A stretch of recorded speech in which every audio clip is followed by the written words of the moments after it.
May it be the Lordship. Lordship, I beg to mention for listing a matter for next week, Lordship.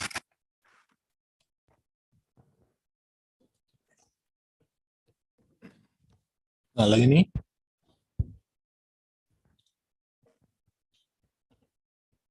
Yes. May it be the Lordship. Lordship, I beg to mention for listing a matter for next week, Lordship. Why? In this case, what has happened, Lordship? I have been suspended and nearly 150 days has already been over. Neither disciplinary proceeding has been initiated nor memorandum of charge has been submitted. Lordship. Next week, Lordship, any date, Lordship. Tuesday, Lord. What? Tuesday, Lord. Tuesday? Which day? Any date, Lord. Next week. Wednesday. Oblige, Lord. May it please the Lord. Wait. Yes. Tell me. With due consent of the other side, I beg to mention item number 23, Lordship. Which one? Lordship, in the hearing column, I am for respondent number 2 and 3, Lordship. The matter may kindly not taken up today, Lordship. Any date next week. Item number 23. Why? Lordship, the conducting counsel, Mr. Deputy Senapati, is out of station, Lordship, today. If it Good. may be fixed up on Tuesday, Lordship.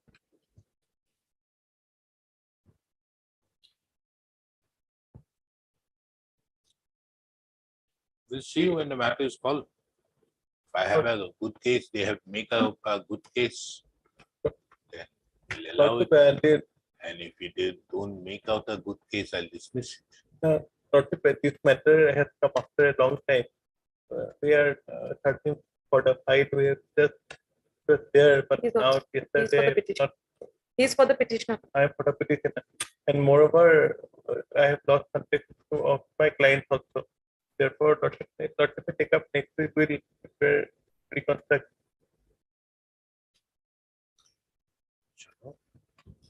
Heard Mr. B.P. Bora, the learned counsel for the petitioner.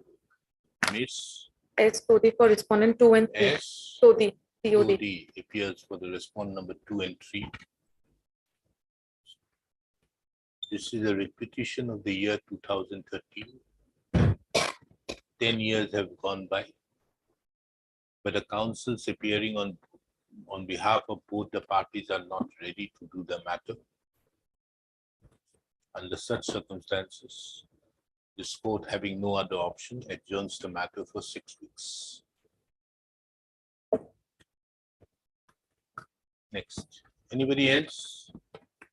Oblige.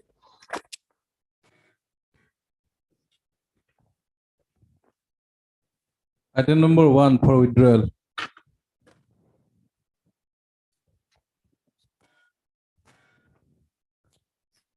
By instruction of the petitioner, I may be allowed to withdraw.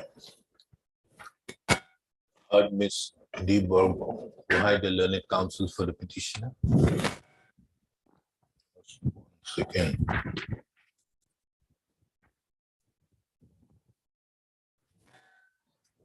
The petitioner. Mr. N.J. Khatani appears for the Elementary Education Department. The learned counsel appearing on behalf of the petitioner submits that she has instructions to withdraw the matter, and accordingly the petition stands dismissed on withdrawal.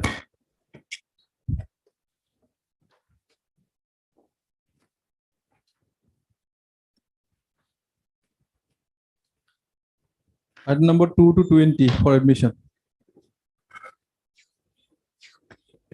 Yeah, it have been filed yesterday. Moreover, senior counsel Mr. K. Gupta suffering from some back pain. What?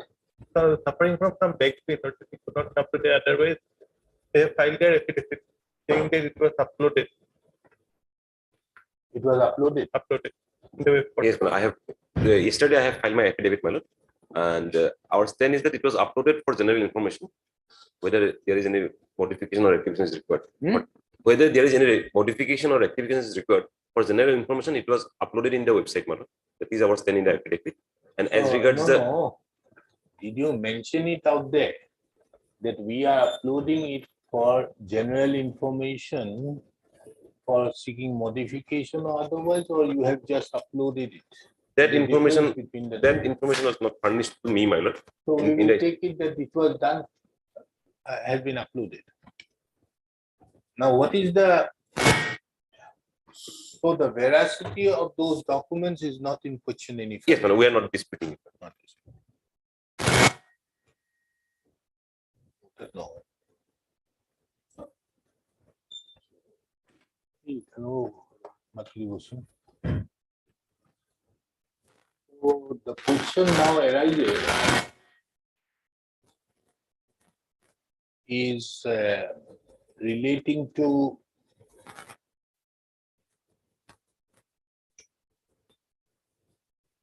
do you upload after making necessary verification? Yes, my lord. Meaning thereby your verification process was over. Yes, yes. Now the question comes is as regards an affidavit, the notification. Yes. Now does section 3 says about the notification? Section 4, No, 3. I'm on 3. 3, yes, yes. Because once 3 is done, 4 will automatically come in. You don't need a notification. Unlike in the new act, Yes, you madam. require a notification. But in the other matter, unless if you see, section 4 does not say about the notification. So section 4 will be dependent upon the eligibility of the institution. Now, if the institution is eligible upon a verification, section 3, by the mandate of section 3, it automatically happens. Then how do you bring in the concept of a notification is required because the main provision is section 3. Yes. Then why wouldn't they get the benefit of it? And what is that? Why haven't you done the provincialization to these schools? 2070, under 2070, they do not fulfill the criteria regarding the number of students in a particular year and number of But percentage. you found it that they were eligible as per 2011. Yes, madam. Because as per 2011, those criteria was not there, and on that basis, Mr. Kyle, you can take during the lunchtime. Yes. Just have two, I will give it to him. Now, what has happened out there? There were problems as regards this person. You have two things. Now, one is that some 21st century districts and all. The spellings have been written horrendously wrong. So that is why I wanted. But the facts and figures, the figures which are there, I have redacted it.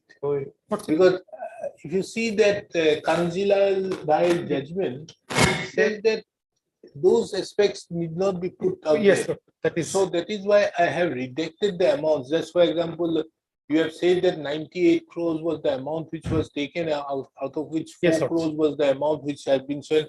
Then 93 crores they have claimed long-term capital gains and these aspects of the. I've redacted that. Yes, sir. I mentioned in the order to that effect Sir. why this has been done. Sir. But as regards the other names of those things, that was the only problem which was there. So I inserted it because the name has to be put out there. not. Much of. Yes. as regards the 2017 is concerned, madam, in my affidavit, I have annexed the instruction given to me, my lord. Where is that affidavit? The It is not on affidavit- record. Yesterday I filed it.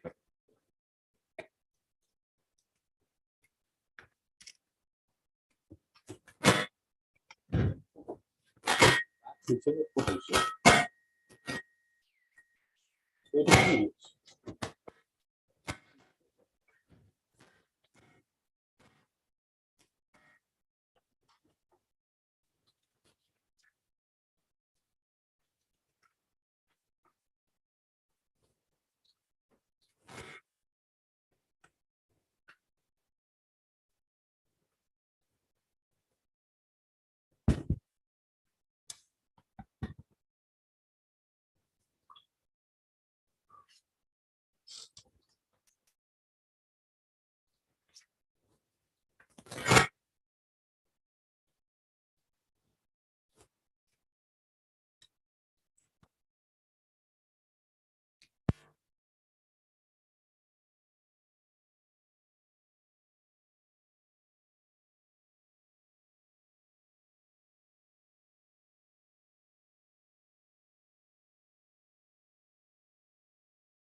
So all these schools do not meet the eligibility criteria now. But the state level also found out. Now, at the time of uploading,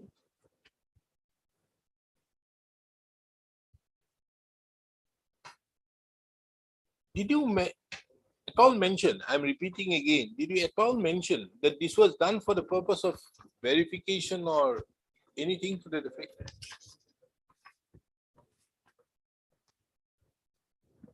Wait, your voice is gone.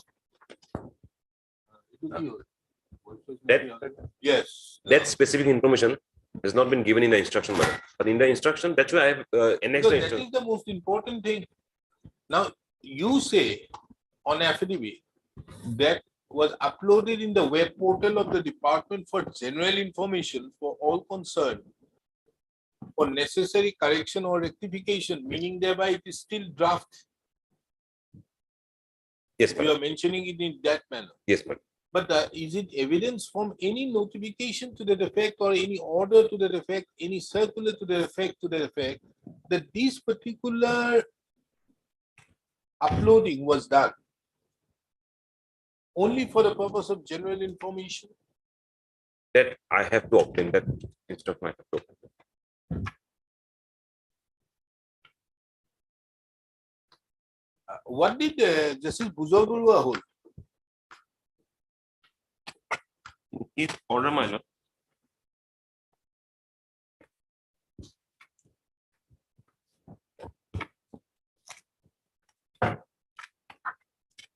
Okay, my lord, paragraph 15 of the judgment, my lord.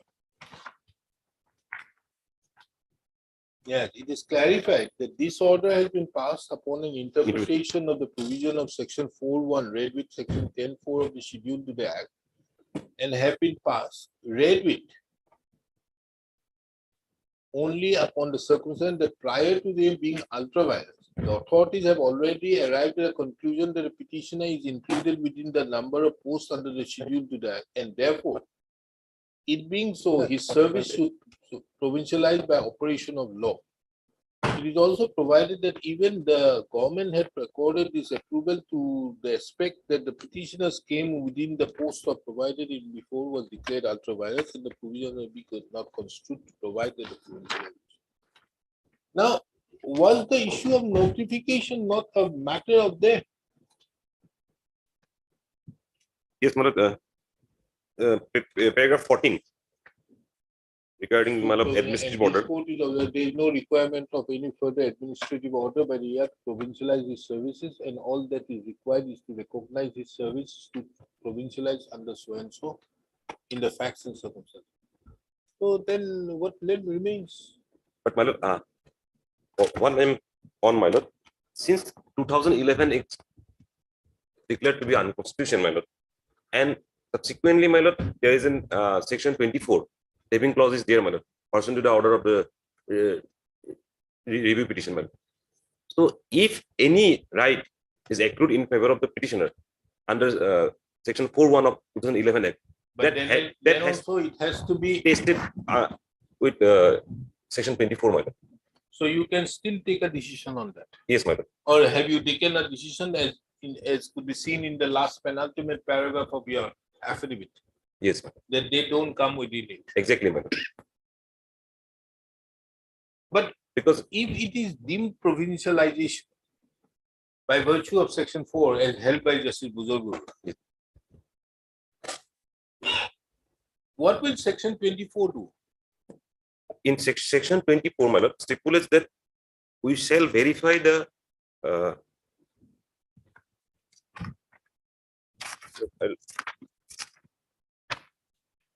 I get your point. Your all point the is, maybe by virtue of section 3 and 4. Yes.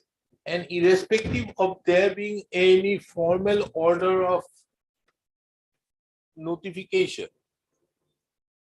they may be provincialized. Yes. But what will happen is regards section 24, which stipulates that this aspect can still be looked into by the authorities concerned in terms with the Act of 17, 2017. my lord. Now, tell me what exercise you have done in pursuance to section 24 in respect of others also. Have you taken any action against the others? Now, therefore, you picking and choosing only them and not others, even after the order has been passed by Justice Buzurgurwa. You had the liberty to do that. Yes, madam. You are given the liberty, Yes, shall madam. continue and their cases shall be reviewed as per the eligibility norms set out in the provincial act. Now, have you done that? And if you have not done that, then As, wouldn't it be a case of pick and choose? as per my knowledge, my lord, as per my information goes, my lord, they have started the process, but whether they For have these cases also? for entire for provisions done under the 2011 Act, whether the persons who have been provincialized under the We are 2011 Act, 6 years down the line. Till now, you have not done it. as far as I know, my lord, they have started the process, but I don't know, my lord, whether it has been completed or not.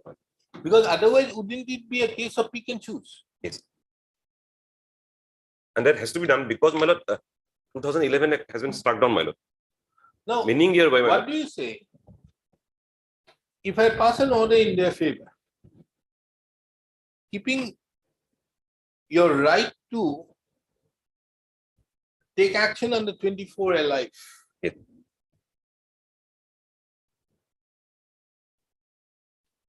In my humble submission, my lord, that exercise has already been done. In their case. Done means not directly, but indirectly, because their cases has been considered under the 2017 Act. Whom? Their cases has been considered, my lord. And they did not fit. Exactly, my lord.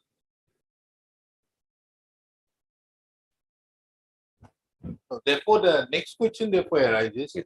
is, have you done for others?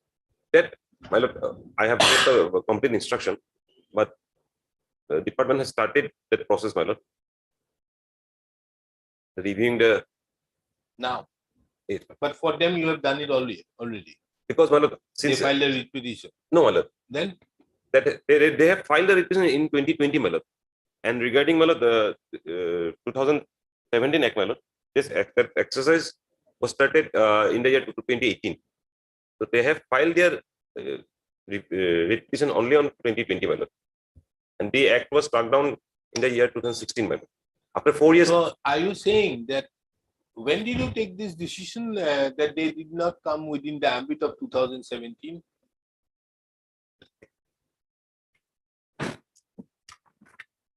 Is it your case in any manner that after they came to learn that they don't come within the ambit of 2017, now therefore they have approached this court? in fact, that stand I have not taken in my affidavit, my lord. That's then you couldn't have taken now, Yes, ma'am. but you are now we are exploring. Maybe that may be the reason, my lord.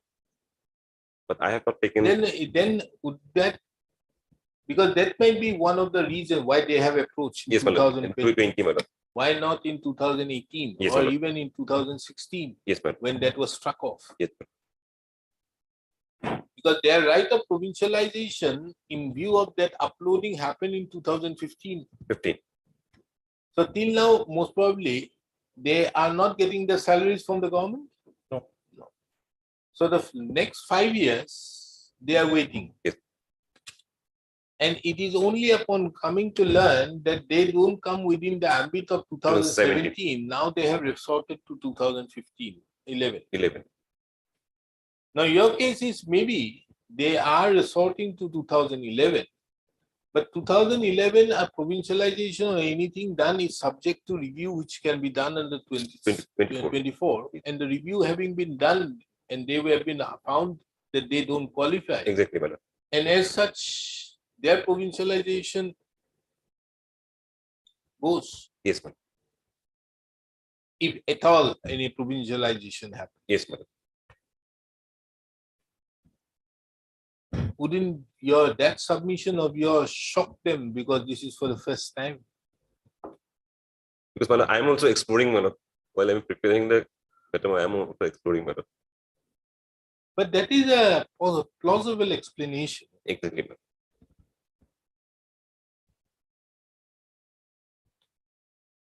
So we have to then understand what is 24 Yes. in a more detailed aspect. Yes. Now, what if 24 saves some provincialization? Those are because 24 saves the provincial. When the Yes, act ma'am. has been declared to be non-est, Yes, madam. the act goes. But it has been saved by 24, 24. all such actions. Yes, madam. But that is subject to Subject to further further verification. review. And further review, you have found they They are- don't qualify. Yes. Or in other words, they may be deemed to have been qualified under 2011, but such qualification was subject to 2017, Yes. unless section 24 is struck down. And there being no challenge to 24. No.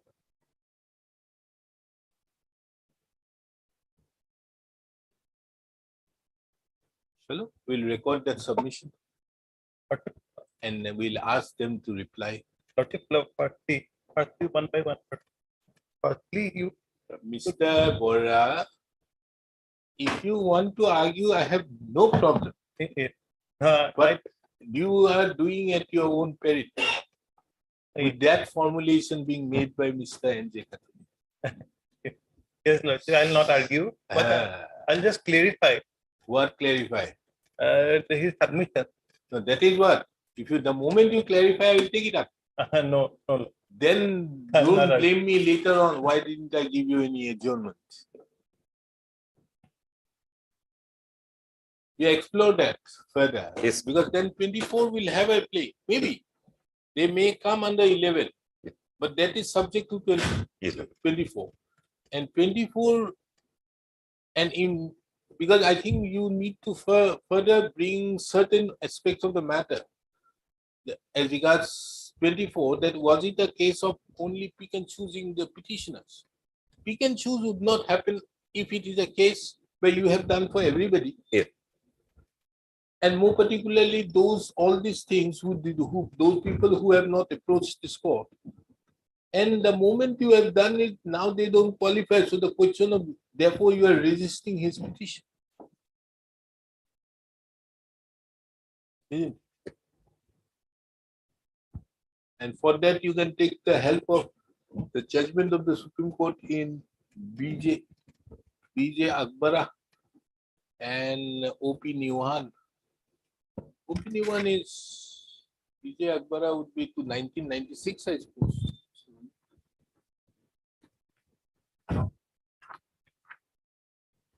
2006, 11 SCC 709.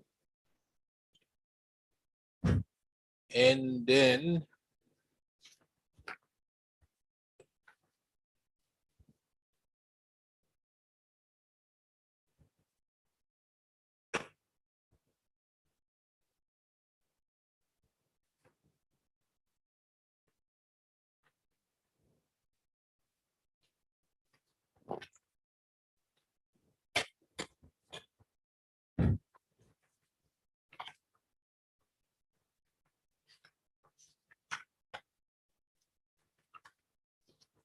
in fact, have you gone through my old pension, new pension matter judgment?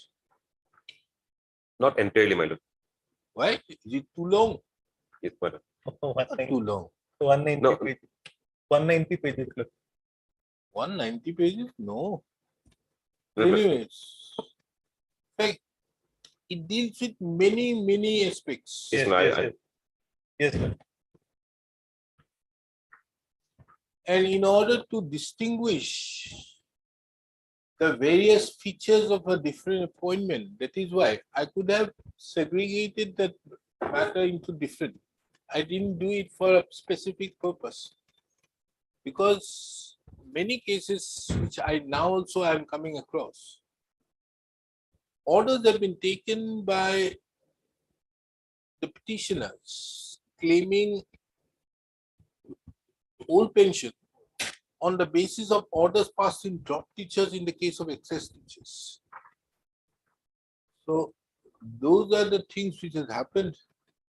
Now, therefore, that there was one case where an order was taken from Justice Monojit Bhuya.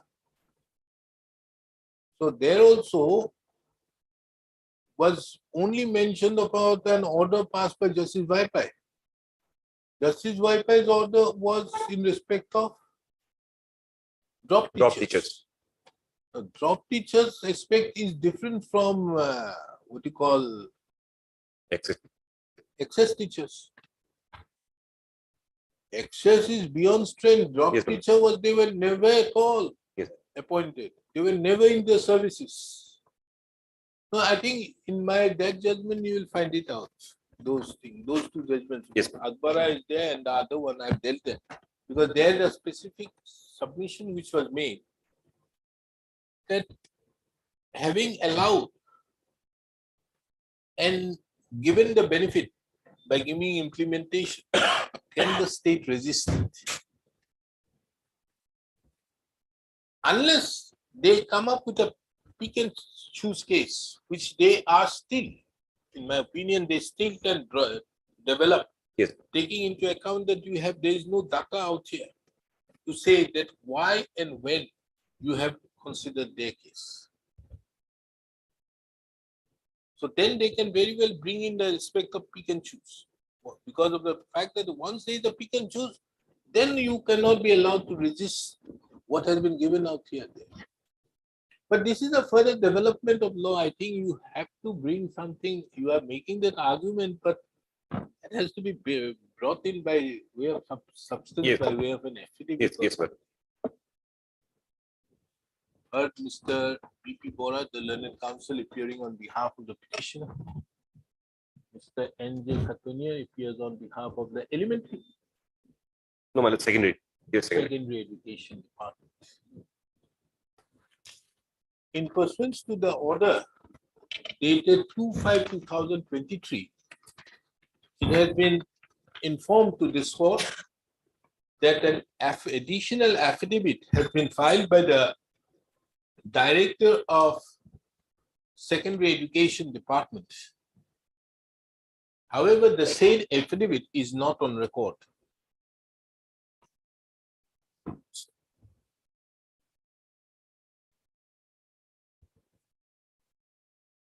This court, upon hearing the matter, had put a specific query upon the learned counsel for the secondary education department as regards the contents of the said affidavit, additional affidavit filed, in as much as filed. The learned counsel, appearing on behalf of the secondary education department, apprised this court that the documents which were enclosed to the affidavit in replies filed in the writ petitions, affidavit filed by the writ petitioners,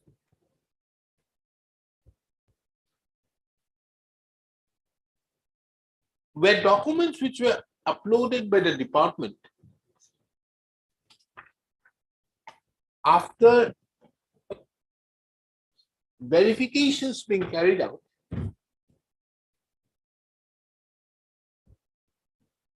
by the district scrutiny committee and the subsequent scrutinization by the state level scrutiny committee.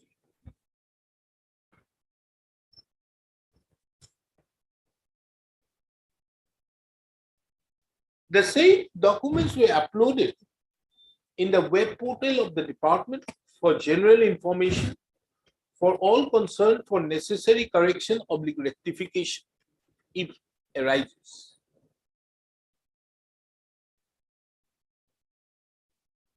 This court further inquired with the learned counsel for the secondary education department as to whether there was any order also uploaded to the effect that the documents which were uploaded, the lists which were uploaded, were for general information only, and for necessary correction or rectification. The learned counsel appearing on behalf of the Secondary Education Department submitted that he has no instructions in that regard.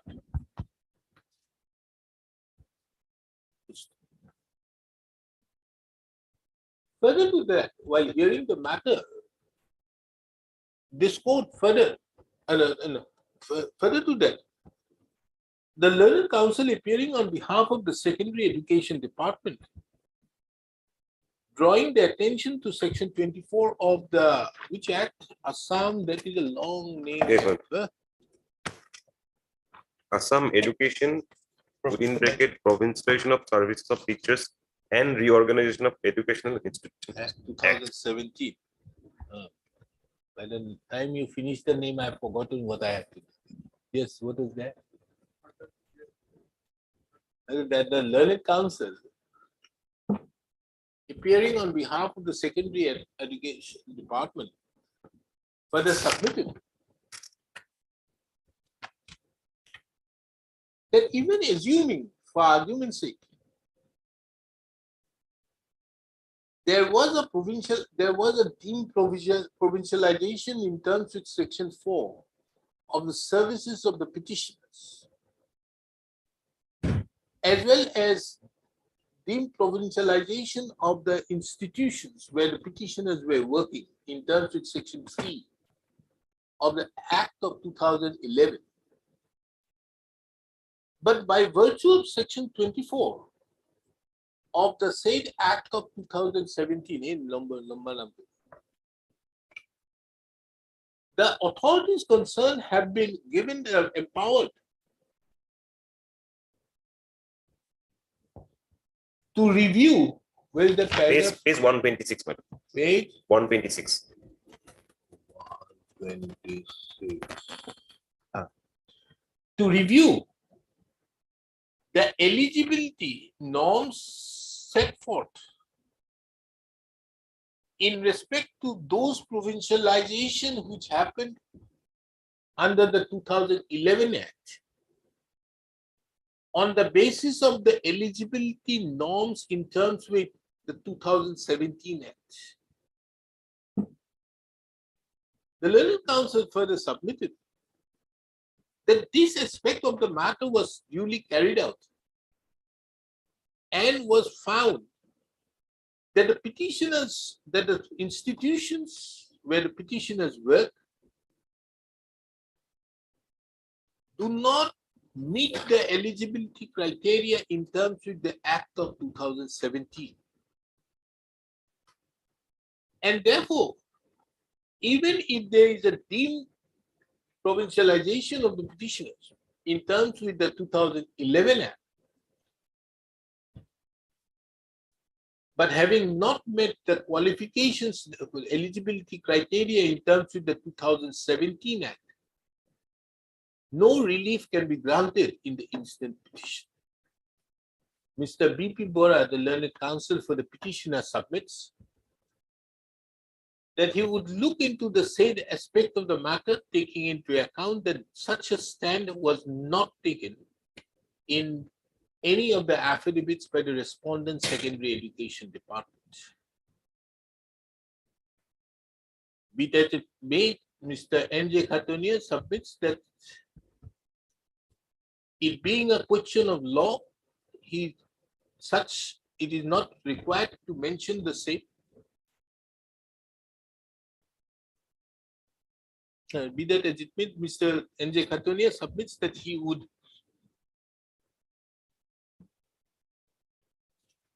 do the needful in that regard. Notify, I will file also a reply to this affidavit filed yesterday.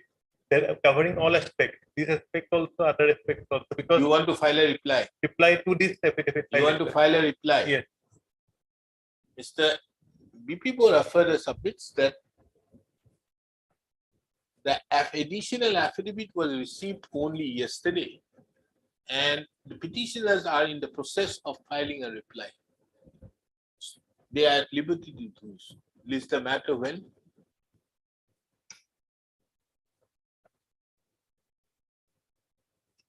But next, any date or convenience, not next.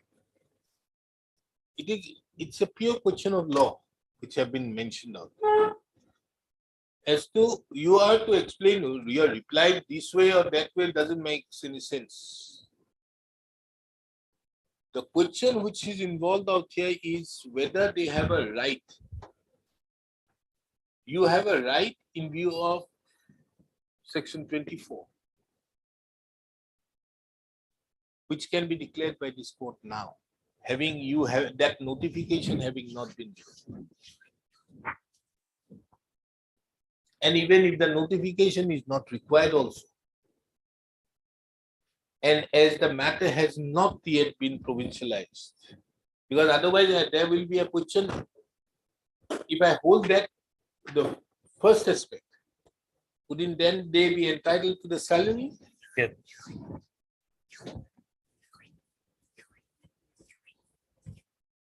Maybe from the date you have taken into consideration, they are not eligible. From that date, it will be different.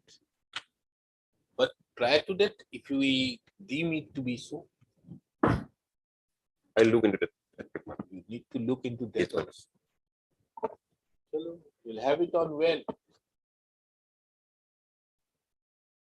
People will laugh with the matter being so pending for such a long time. Today is 16. Oh, what is the date today? 11. 11, my lord. Okay, on 23rd. 23rd. Is the matter on 23rd for further consideration. This you take it, huh? Obliged. It's an interesting point to Yes, develop with 24. How can you develop that? Yes, my lord. I'll try my best, my lord. What can only be your usher, nothing more than that. But what cases they can review? That is the question. Eh? What are the cases that they can review? You come up with the point of pick and choose. The judgment is DJ Akbara.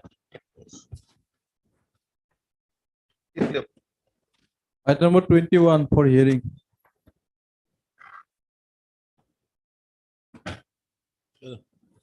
Something good happens with the dispute for default matter. None appears for the petitioner on call. Mr. R appears, Lord. Okay, Yeah. none appears on behalf of the petitioner on call. It also appears on the earlier occasion also, none has appeared on behalf of the petition. In that view of the matter, the instant with petition stands dismissed for default. What is the matter about? As per last order, I have seen the petitioner was died. Huh? Petitioner died. And they have not done anything. What is he asking for? He's asking for- Overdrawal salary. Yes. From his pensionary benefits. Now, have they not done anything? Impugn order of recovery dated so and so should not be set aside. Overdrawal of 1,32,000.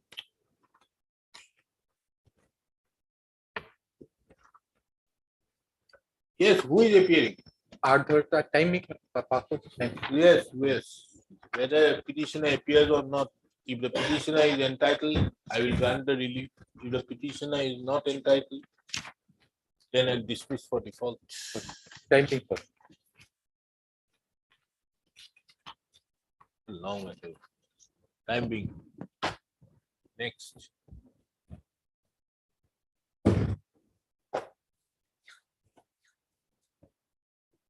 22.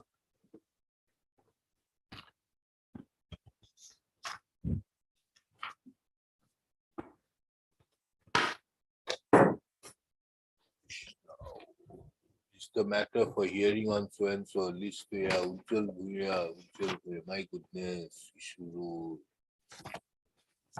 None appears for the party list of the vacation.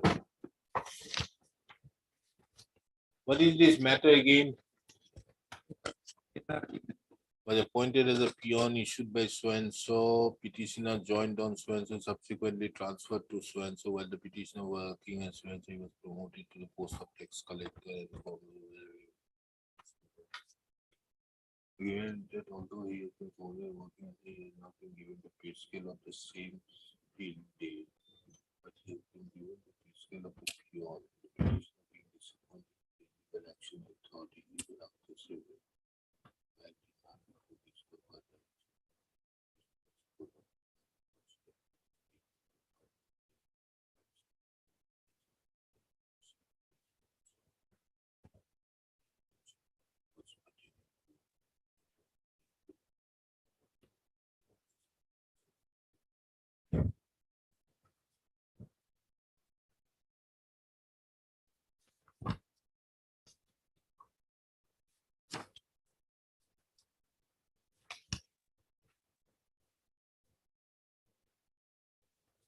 Let us see this court's order.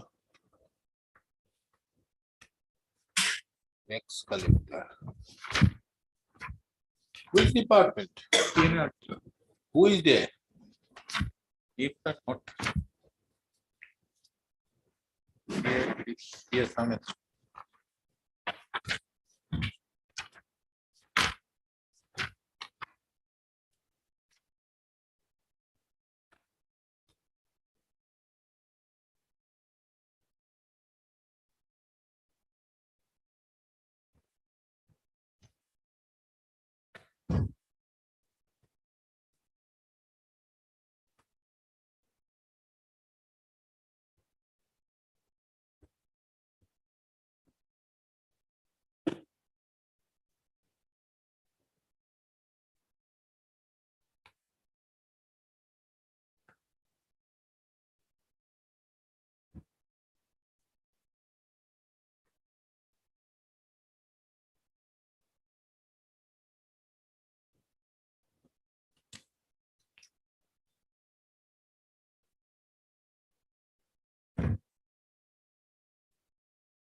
I hope the petitioner must have forgotten. Because the matter has been pending for the last 10 years. Lordship. And if we see here, 64, 54 was the age. Now that is another 10 years, which means he's 64. Retired. So he is retired. That's right.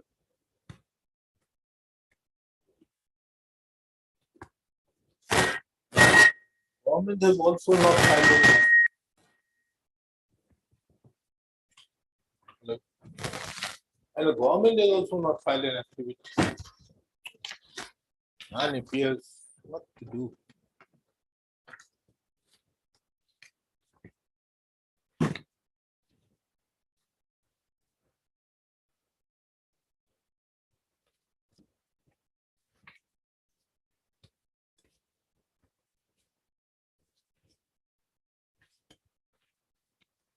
Petitioner must have left home.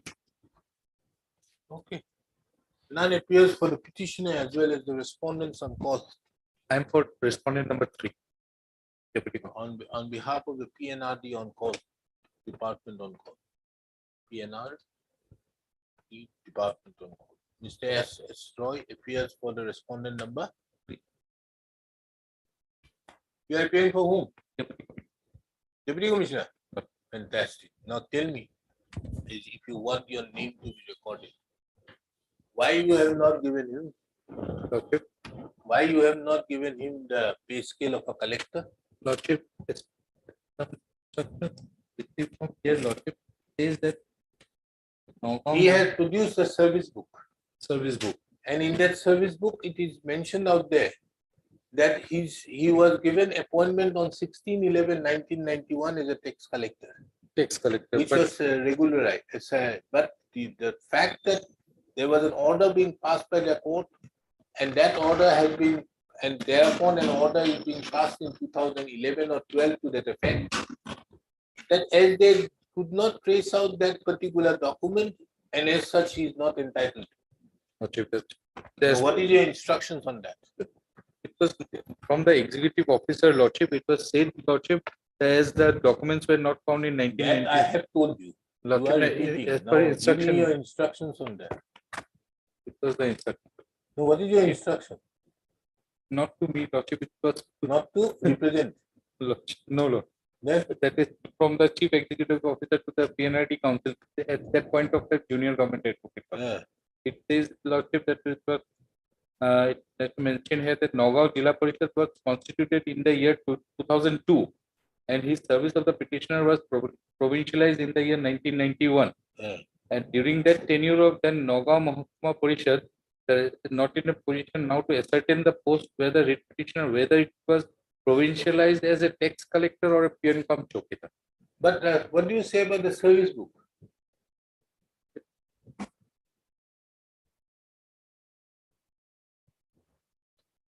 See, in the service book, it has been mentioned, no?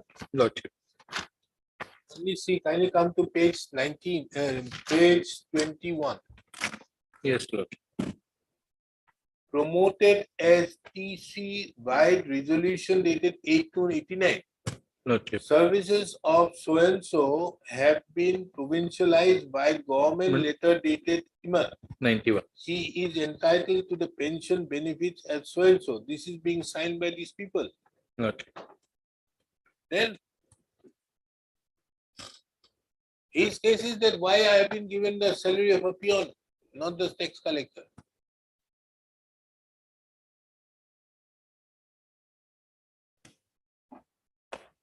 So no instruction. To that effect, no. None appears for the petitioner as well as the respondent on the call. Matter stands dismissed for the call.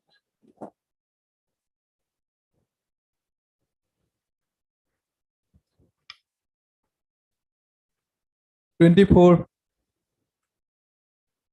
Item number 24. Please, your lordship. My lord, it is that petitioner is an union, my lord, of ex-employee of Assam State Paving and Manufacturing Company Limited, which was closed in the year 2006 by cabinet decision taken on 24th of April 2006, my lord. And the petitioners were offered VRS benefits under the scheme published in the year 2006, my lord. After getting some benefits, my lord, the petitioners came to know that the petitioners, members of the petitioner association have not received their benefits as up-to-date revised scale, my lord. In that turn, my lord, Pay the petitioners association in respect of house rent allowance, medical allowance, ex gratia for 30 days in terms of the scheme prepared by the government for the VRS in the year 1998 and also in terms of the judgment dated. So what does this judgment say? 2014? my lord, that Yes, yeah, judgment I lordship. have annexed as annexed B, my lord, from page 12, my lord. My lord, operative person is at page, my lord, 22, paragraph 14, my lord. A At this, careful reading of the above, because in my judgment, any doubts possibly remaining in the finance department on this code can now be removed from their mind. The letter speaks not VRS alone, but it speaks, rather speaks of VRS, etc. benefits. Had the letter confined itself to VRS due, it can possibly be argued that the petite benefits was confined only those specially mentioned in the scheme, such as unpaid so and so, thereby expressing so and so. If there is still any lingering doubt entertained by the answering defendant respondent, the following words, namely so and so, actually the doubts. In the opinion of the VRS formulated for the benefit of the Iman and in the name same is the nature of welfare institution in construing the one. I may refer to so and so and the Iman or some Iman as only notice so far the relief given by them in respect to HRA, MA and CCA. What is CCA? my lord, city compensatory allowance And that is you are asking. You are asking No, for my lord. house rent, and medical allowance. medical allowances and ex gratia for 30 days. Yes, And also in terms with so and so. So house rent is HRA, yes, your lord. MA is medical Medical allowance. You are not asking that. I am asking for house rent allowance and medical allowances, not the city Medical allowance you compensation. are asking. And CCA, city compensatory, Not- that is the 30 days. No, my lord. Okay. CCA I have not, I concern my decision in so and so should be applied to this case on all four courts, all fours. As for the additional relief of salary claimed by them for the period from so and so, I am also reviewed that the same cannot be granted in as much as the answer.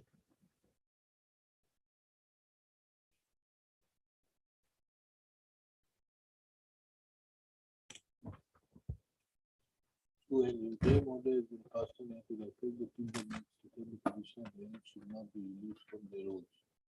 Therefore, the already done no order has been extended. However, because of the provisions denying the benefits of medical allowances is hereby quashed, are therefore directed to release the house rent allowance, medical and city compensation to the members of the month within a period of 3 months. You want that only? Where paragraph 16? yes, your lord. Only that? Yes. Yes, tell me. The Lordship has already passed similar in a similar case. So it is WPC 2633 of 2014. The copy is there with me. In a similar case, HRA and this thing, the medical allowance is already allowed. It is same BRS scheme. So in that line, Lordship may dispose of this matter. Home Rajya. Who are these people? These were employees of another organization. I mean, Assam that state weaving manufacturers.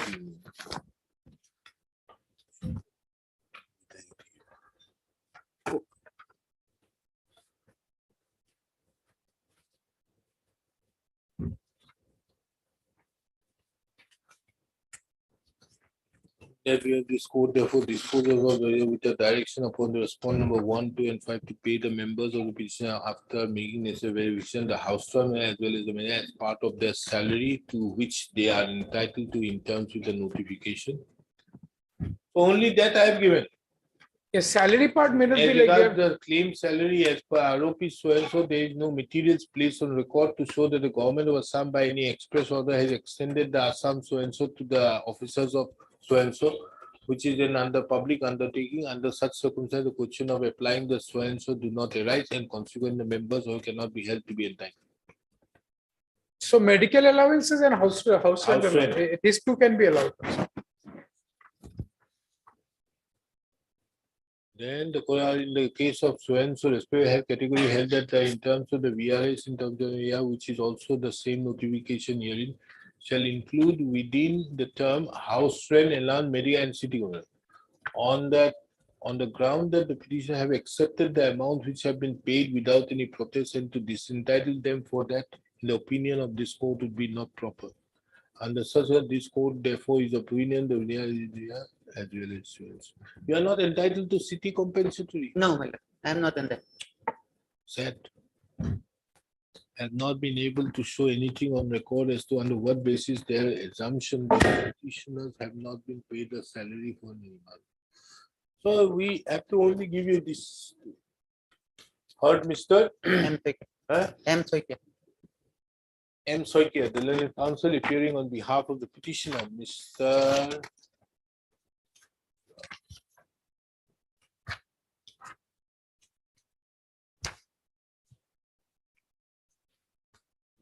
Mr. 2 and 3, Lordship. This is AIDC. Yes, the Lordship. AIDC is also one of the party. Under yet. Mr. A. Kolita appears for respond number 2 and 3. Lordship. AIDC. Mr. A. Chakraborty appears for respond number 1. You appear for? Respondent number 4 and 5. On What is behalf your of name? J. Bormon Lordship. So and so appears for respond number 4 and 5. The instant writ petition has been filed by a trade union in the name and style of Assam State Weaving and Manufacturing Co. Limited.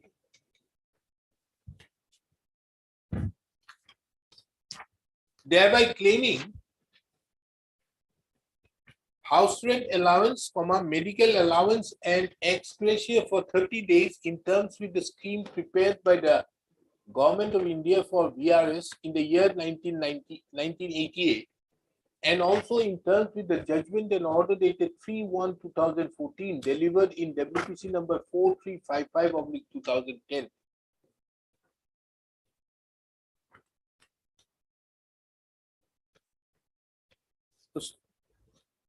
It has been brought to the attention of this court that recently or old, recently, on 5/1/2023, this court had, in the case of Ahom Rajyik Vastra Nigam Karmachari Sangha and another versus the state of Assam and 4 others, WPC number 2633/2014, by the judgment and order dated 5/1/2023, disposed of the said writ petition with the direction to the respondent numbers 1,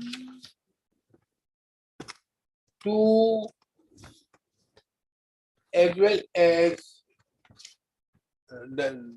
directing the respondents to pay the members of the petitioner union association therein, after making necessary verification, the house rent allowance as well as the medical allowance as a part of their salary, to which they would be entitled in terms with the notification dated 15/2/2006. Paragraph 19 of the said order being relevant.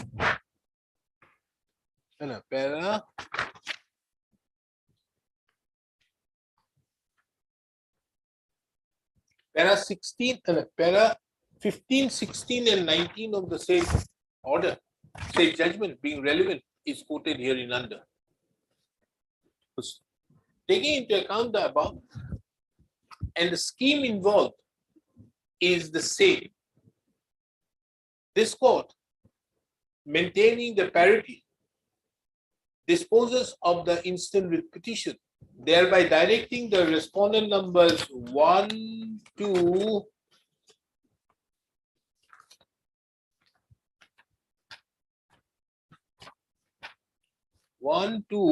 and 4 to pay the members of the petitioners union, after necessary verification, the house rent allowance as well as the medical allowance as a part of their salary, to which they are entitled to in terms with the notification dated 15/2/2006. The said exercise be carried out within a period of 3 months from the date a certified copy of this order is served to the respondent number 2 and 5, 2 and 4. With the above observations and directions, the instant petition stands disposed. Apply, Your Lordship. Advisor.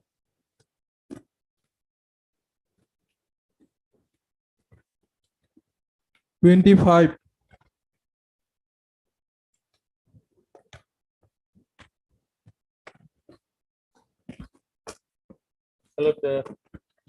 Petitioner was discharged from his service. He was appointed as fireman in the year 1989. And thereafter, my lord, he was due to medical illness, he was absent from duty, and ultimately he was placed under suspension. Lordship will find page 41, the suspension order.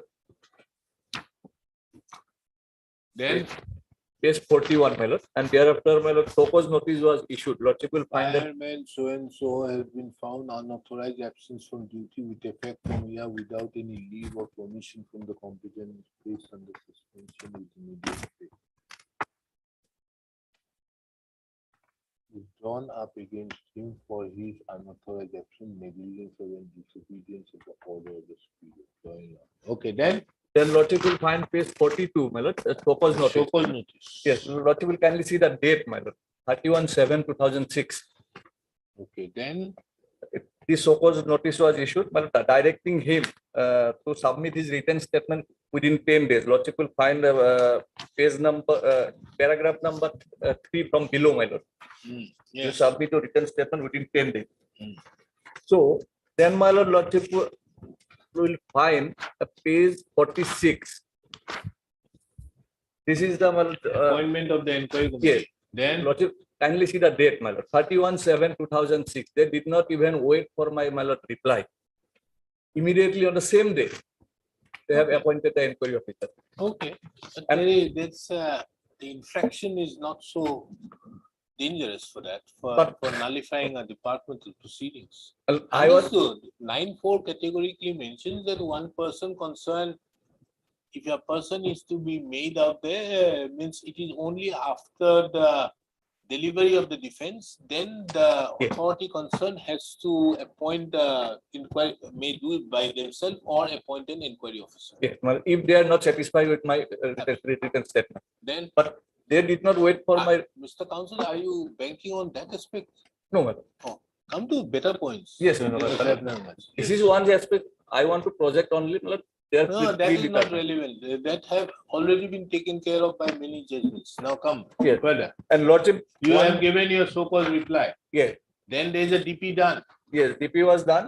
Okay, now And what is the inquiry- findings on the DP? Inquiry, Lordship The will medical find. certificate submitted by shows that the doctor concerned has written his report showing his illness with retrospective effect from all possible reasonable opportunities were given to the fireman to defend his. So this goes against you. Yes, well, finding, Then tell me, have they issued the notice to you? no, my lord. How? Check and so-called notice was not issued. Yeah, the problem. And presenting officer was also not appointed. That is also one aspect. Presenting officer, they may do it by themselves. That is their lookout.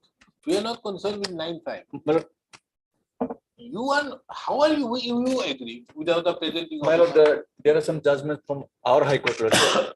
I will place, my lord. Not necessary. We go on the other. Yes, no DP, no so-calls. Second Chopos, your lordship, was They have admitted in their affidavit. Then matter ends there. You No, set no. aside this termination, giving you further liberty to do necessary things. lordship will see page number 6 and 7 of our affidavit. In opposition, Page number 6 and 7. or affidavit. Yes, so lordship starts from page number 6, but the last line is the one. Last line, as is continuous in the state fire service The organization. first so-called notice was issued to him on 31, to which he submitted a reply on his explanation being found not satisfying. Inquiry officer was appointed on so and so. This is contradictory. Now, and an inquiry was conducted as per his procedure of law and giving opportunity of on the basis of the findings so and upon perusal of the materials, it was proved that he is in the habit. And as his continuance in the so and so will be adverse to so and so, he was discharged. Matter ends. Where is yours? After issuance of second Chopos, Where is it? same para 7 first line. Page 7 first line. He was discharged from service with effect from so and so, while order dated so and so after issuance of second so cause. Where is the second sukus?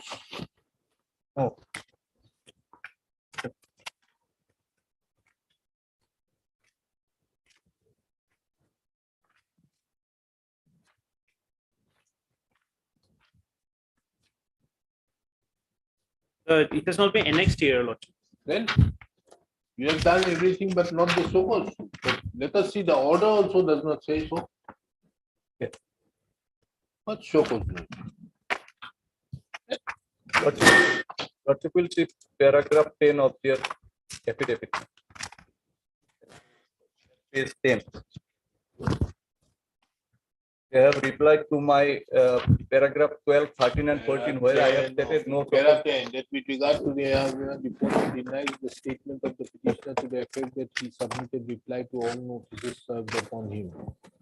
And it is only after the so-called notice the petitioner responded and submitted his reply on email. As his reply was found deserved, here was found against him. After compliance of all procedure, was found guilty of the charges and was discharged.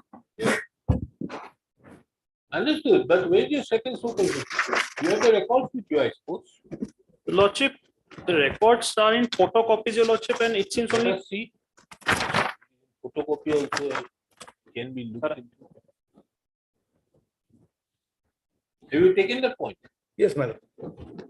And you have taken the point. Have they denied that? No, that is what I have submitted. They have replied in paragraph 10 regarding my paragraph 12, 13 and 14.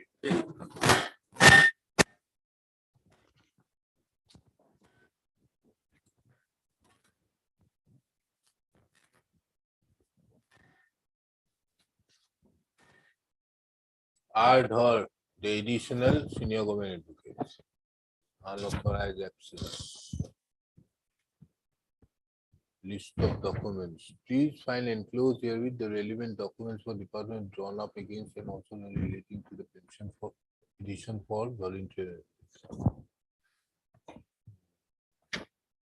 Now, Mr. Hazarika, are you aware of the latest judgment of the Supreme Court on these aspects?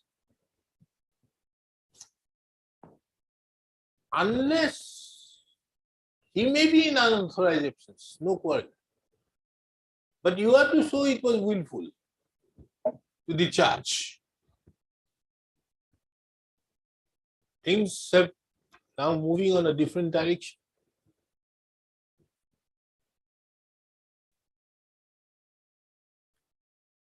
You must be aware. Well, Yes. Who delivered it? well, that's the technical part. No.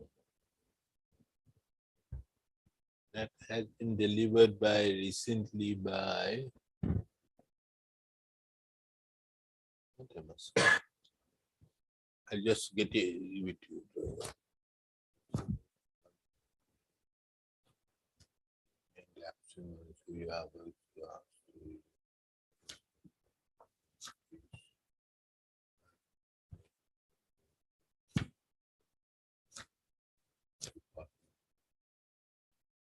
Maybe drop suggest the different. Let's go forward.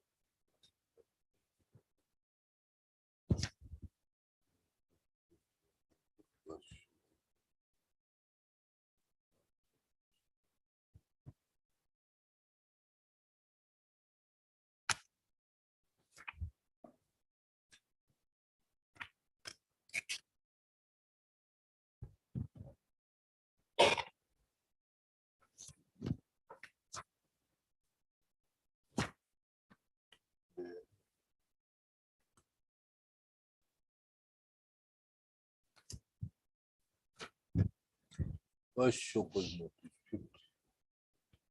Oh. Then the documents are incomplete. He was given another show cause notice earlier. revoked. That was revoked.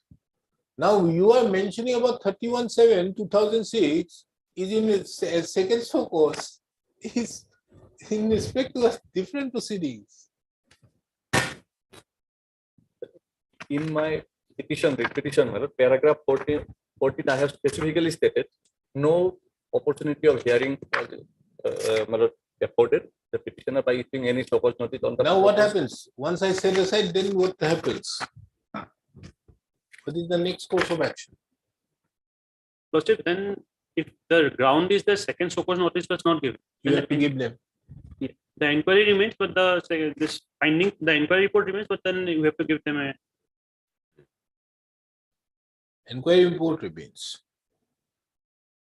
Because if it is a question of challenging the inquiry report,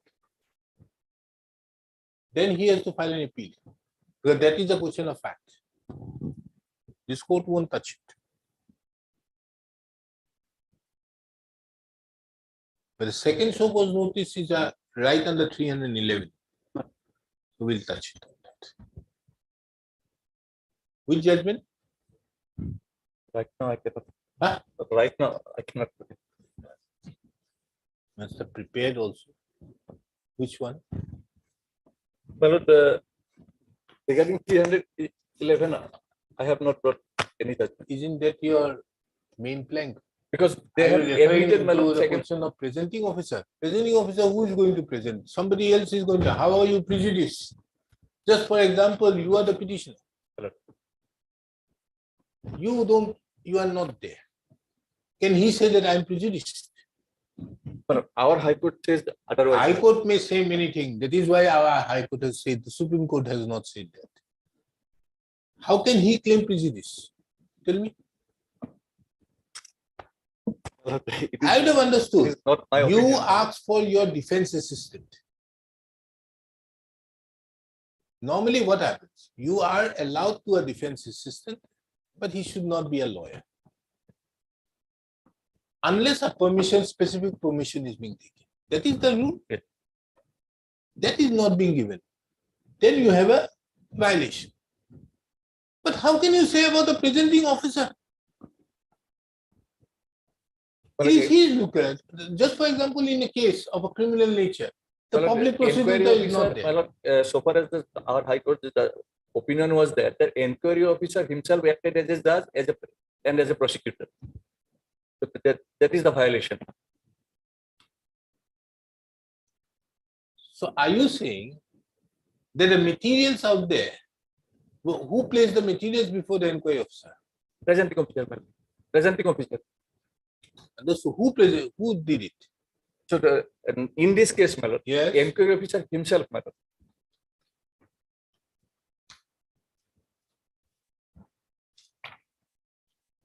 Let us see the inquiry of report. Yes, the DP was directed against the fireman so and so delinquent was then posted at so and so and month. He was asked several times to resume his duties at so and so.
No.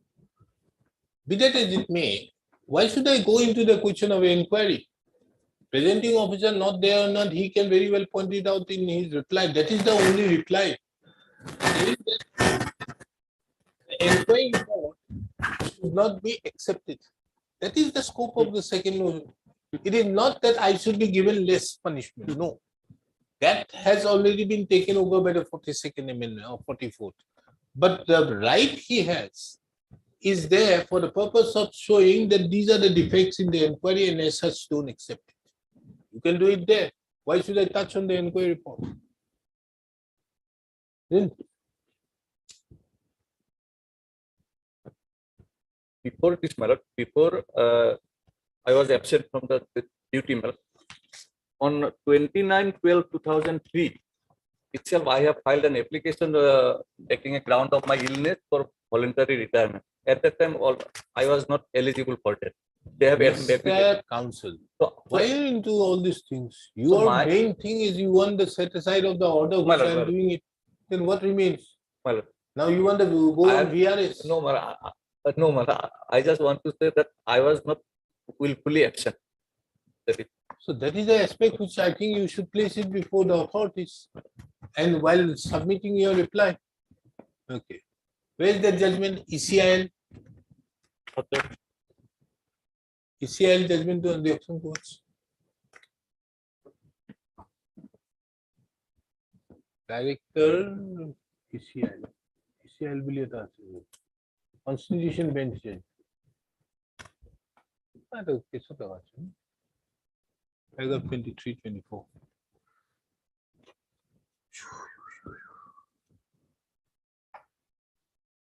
The counsel, very sorry state of affairs. You have not got the judgment. You have taken for granted that this court is going to take the pains of doing those.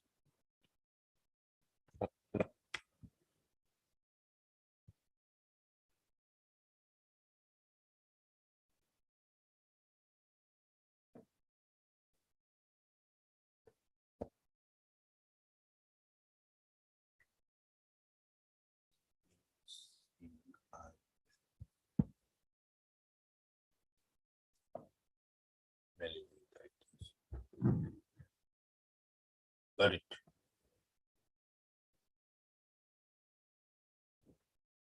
And not this one.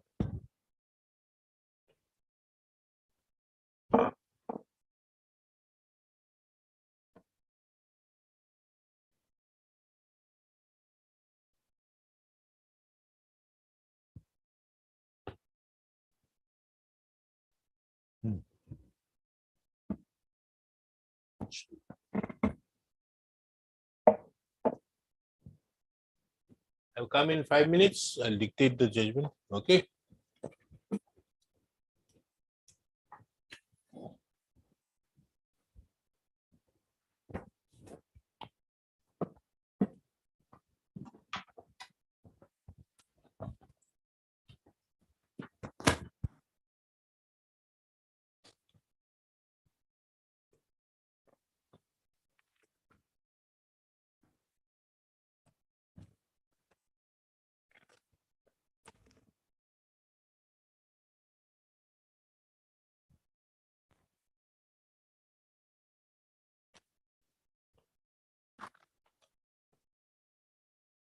Lordship, has only thing your lordship is that in the appeal, this ground was not taken. I just wanted to point it out. That's all.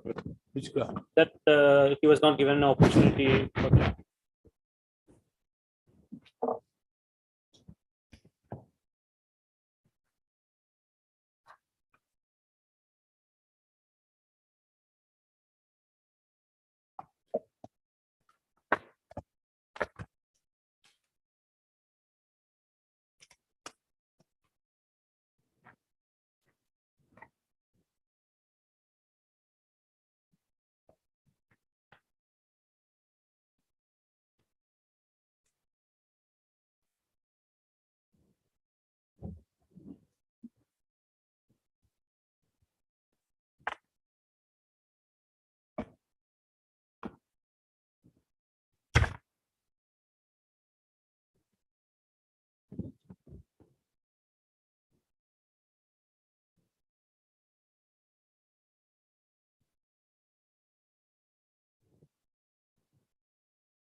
Then it is really slow.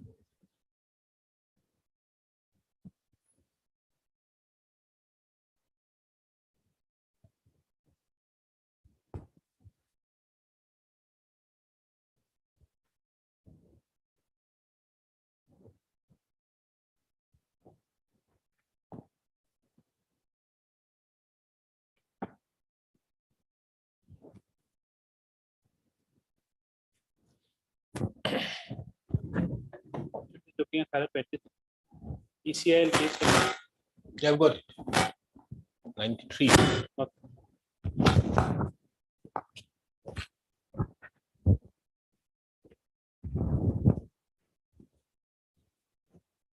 Heard, Mr.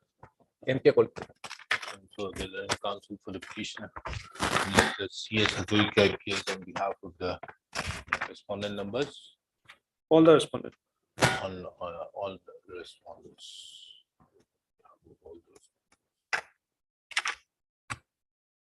The instant writ petition has been filed, challenging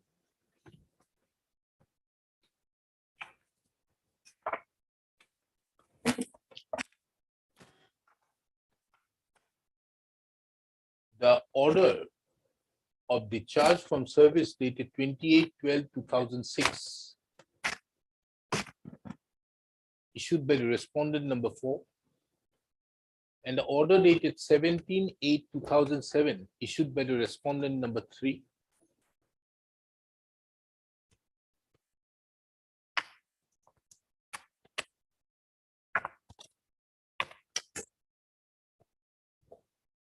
And with a further direction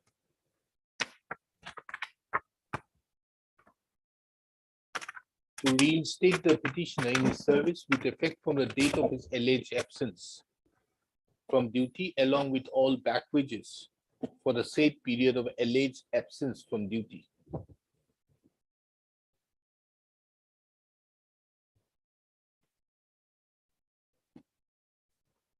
The facts involved herein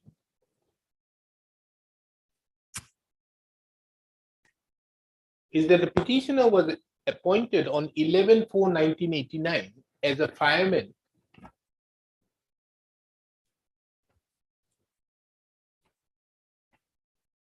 Directorate of Fire Service. Kolkata. under the Assam Fire Service Organization by an order number 771 issued by the Director of Fire Service Organization, SFSO Assam.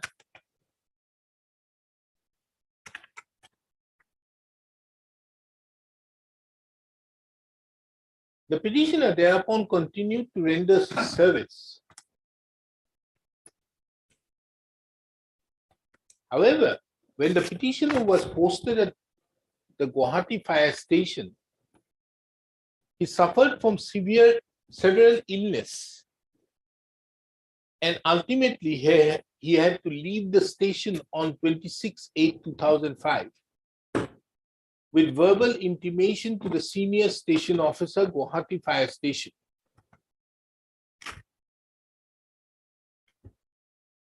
However, it is the case of the petitioner that the senior station officer, by his letter dated 30/8/2008, informed the Director Fire Service Organization that the petitioner was absent from duty since 26/8/2005 without any leave or information to the competent authority.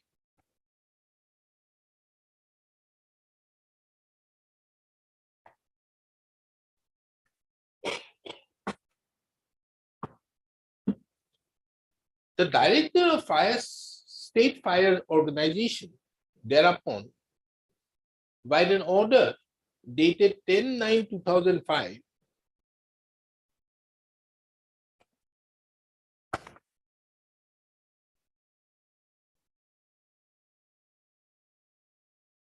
kept the pay of the petitioner for the month of September 2005 in hold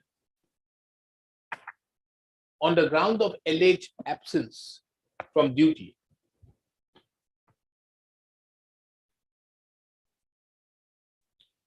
Thereupon, the petitioner submitted an application dated 15/10/2005 along with medical certificates in original, thereby informing the Director of Fire Service Organization that he has been suffering from several diseases since last few months. And after diagnosis, the doctor has ascertained that the petitioner was suffering from chronic active hepatitis with early cirrhosis of liver and neurological deficiency. The petitioner further apprised the director that due to his neurological deficiency, his hands and legs keeps vibrating at all times, and as such requested that the petitioner be allowed to go for voluntary retirement as he was not physically fit to perform his duty as a fireman.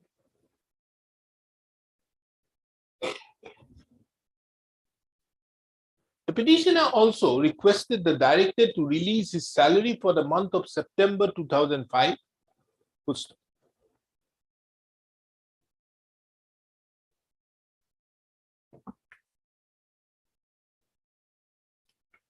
Upon receipt of the said communication dated 15/10/2005, the Office of the Director of Fire Service Organization, under the seal and signature of the Fire Prevention Officer, issued a notice bearing dated 11/11/2005, thereby asking the petitioner to resume his duty within 3 days from the date of receipt of the notice, and also warned the petitioner that if the petitioner failed to resume his duty within 3 days, departmental action will be taken against him.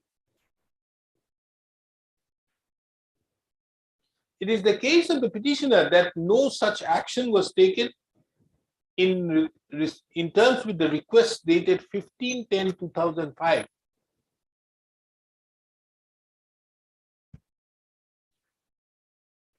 Whereby the petitioner sought for voluntary retirement.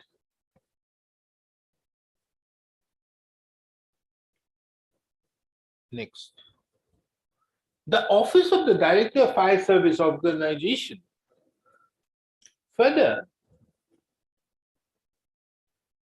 issued another notice dated 8/3/2006, directing the petitioner to resume his duty within 3 days from the date of receipt of the notice, with a warning that if the petitioner fails to resume his duty within the said period, departmental action will be taken against him.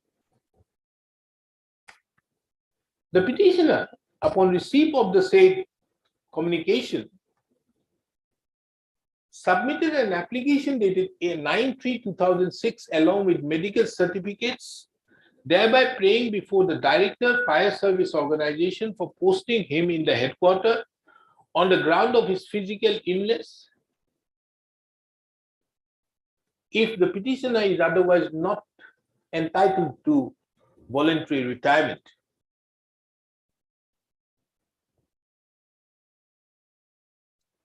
It further reveals from a perusal of the petition that there were various other notices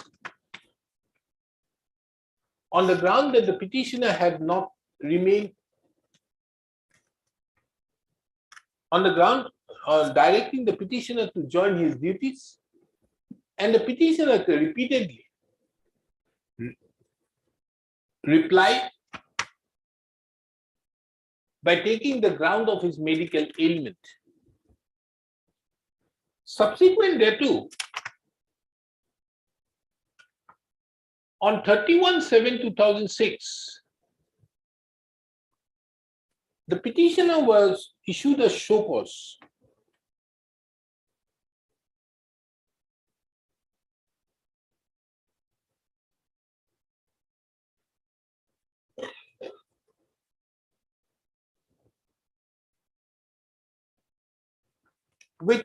which also were show cause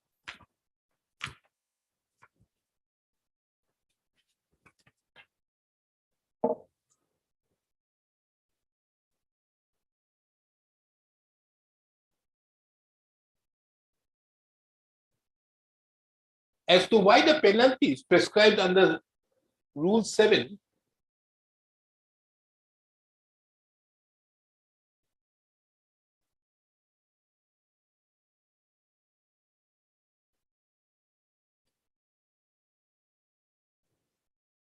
prescribed under Section 6(2) of the Assam Fire Service Act 1985, read with Section 7 of the Police Act and Article 311 of the Constitution, read with Rule 66 of the Assam Police Manual, Part 3, should not be inflicted upon him.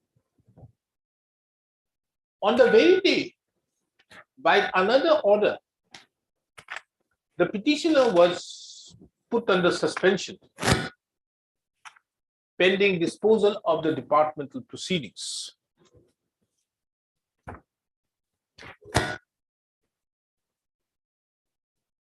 It is further apparent from a perusal of the documents on record that on the very date on which the petitioner was issued the show cause notice, an inquiry officer was also appointed by another order. The petitioner thereupon submitted his show cause reply, a detailed show cause reply, denying to the allegations made in the petition, made in the show cause notice, and with a prayer to drop the departmental proceedings against him and to consider the representations so submitted by the petitioner requesting for voluntary retirement. It further appears, therefore, that there was from the records, that there was the inquiry officer submitted a report on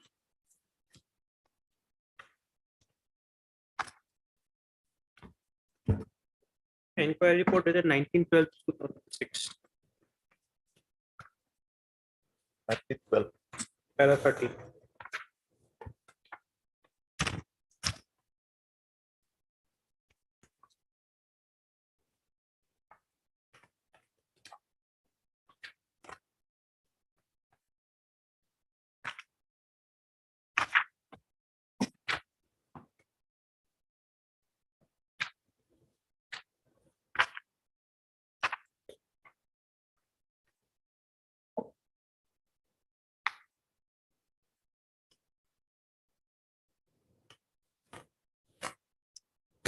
on 19/12/2006.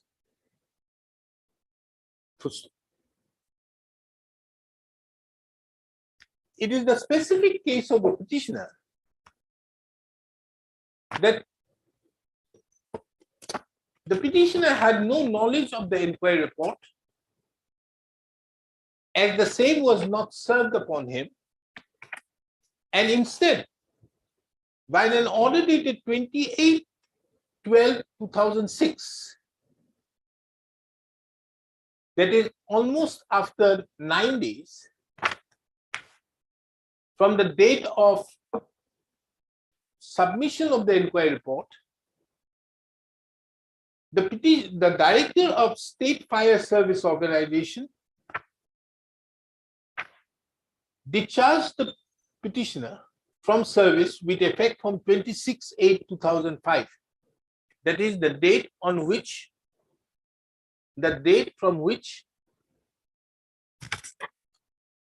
it was alleged that the petitioner was on unauthorized leave.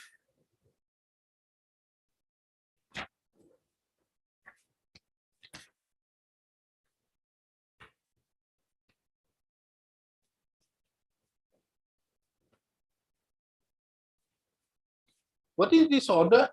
Note of habitual discipline and demand.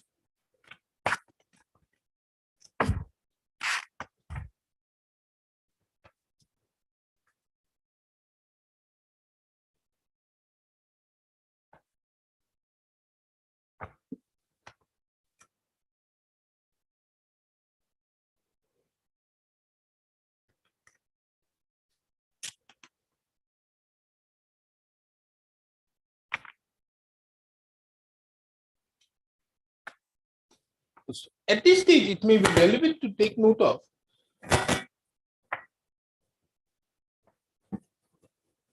that there is a note prepared under the signature of the Director of State Fire Service Organization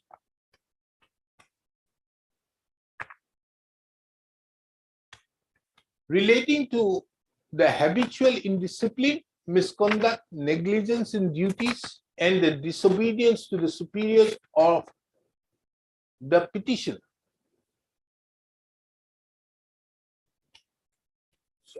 Officials by the petitioner. Pertinent herein to mention that the same note also does not mention anything about the fact that the inquiry report was served upon the petitioner, and the petitioner was asked to show cause in respect to the said inquiry report. Be that as it may, the petitioner being aggrieved by the said order dated 28/12/2006 filed an appeal before the Inspector General of Police, Assam.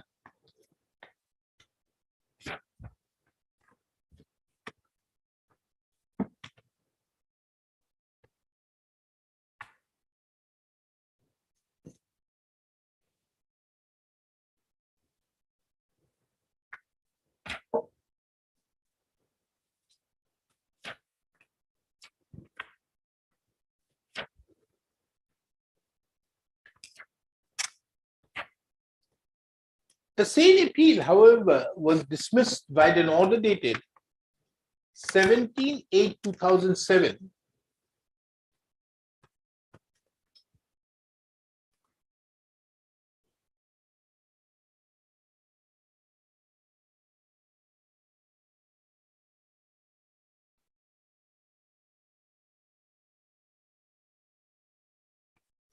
It was also observed in the same order itself by the appellate authority that a petitioner do not qualify for voluntary pensionary benefits as he had not completed 20 years of qualifying service.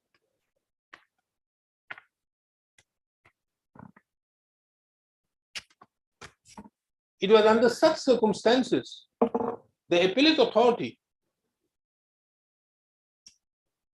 did not find it fit to interfere with the order of 28/12/2006 issued by the Director Fire Service Organization, thereby discharging the petitioner.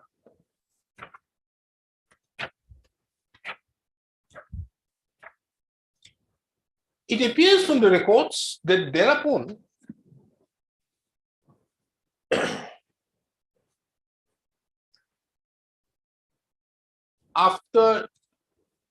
thereafter, the petitioner have filed the instant writ petition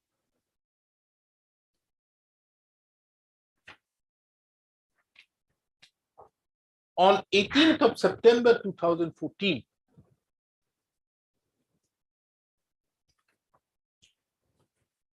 At this stage, this court also finds it relevant to take note of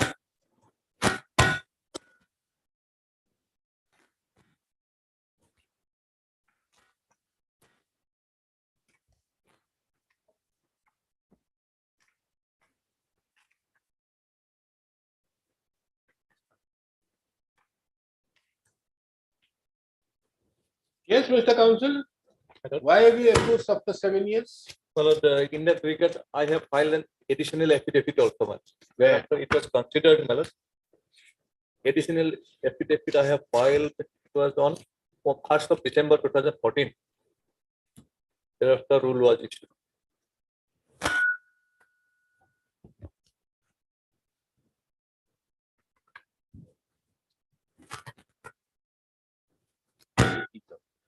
it further appears from the records that an additional affidavit was filed on 8th of December 2014.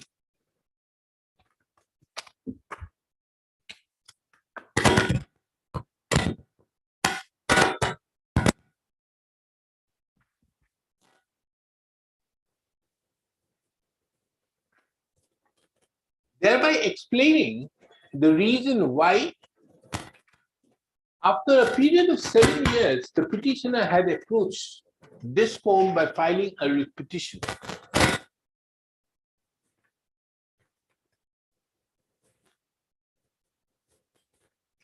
It was mentioned in paragraph number 4 of the said additional affidavit that as the petitioner was a patient of neurological deficiency, he partially lost his mental balance due to his illness. The petitioner was under continuous treatment under Dr. Pankaj Losan Sharma, consultant psychiatrist of the Guwahati Psychiatric Hospital till 24/8/2011. After that, the petitioner was under the treatment of Dr. Asim Chaudhary, senior medical officer, due to some difficulty in his nervous system. The petitioner is still under his observation.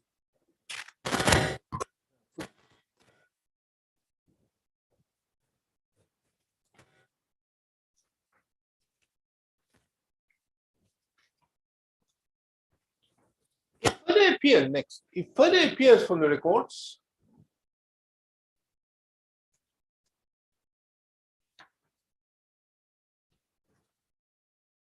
that this court, by an order dated 5/1/2015, admitted the instant writ petition after perusal of the additional affidavit dated 8/12/2014, explaining the delay in filing the writ petition.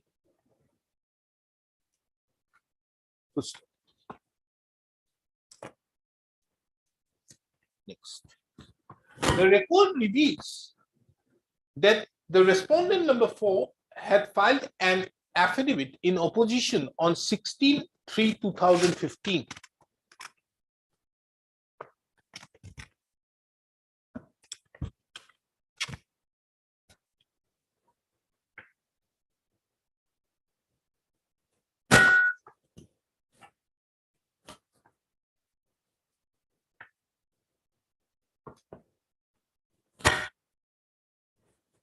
From a perusal of the said affidavit, it transpires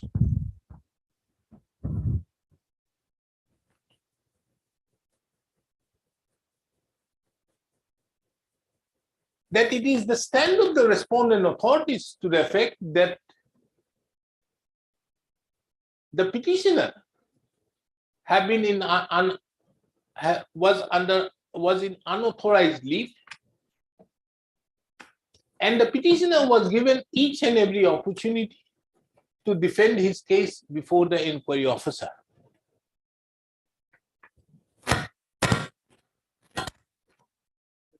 Relevant herein to mention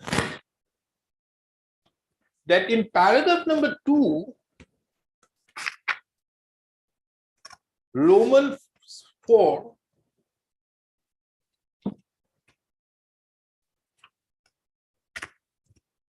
it has been mentioned that pursuant to the receipt of the inquiry report dated 19/12/2006, and upon perusal of the materials available on record, the authority concerned, the disciplinary authority concerned, taking into account that the petitioner is a habitual absentee and has committed gross misconduct, negligence of duties, indiscipline and disobedience to his higher authority, passed the order of discharge with effect from 26/8/2005 by order dated 28/11/2006 after issuance of the second show cause notice.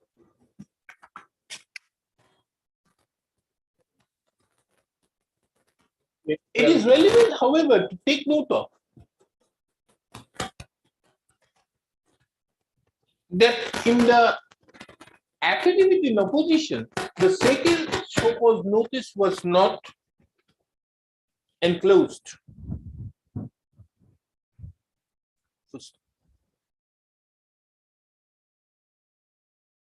There is also no dates mentioned as to when the second so-called notice was issued and when the second so-called notice was received by the petitioner.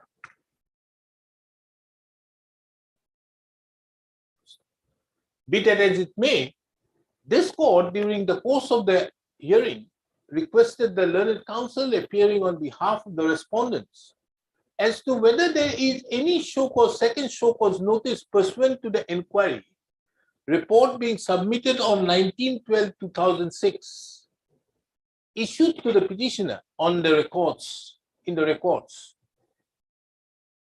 or for that matter, there is any document to show that the second so-called notice was served upon the petitioner, thereby enclosing the inquiry report.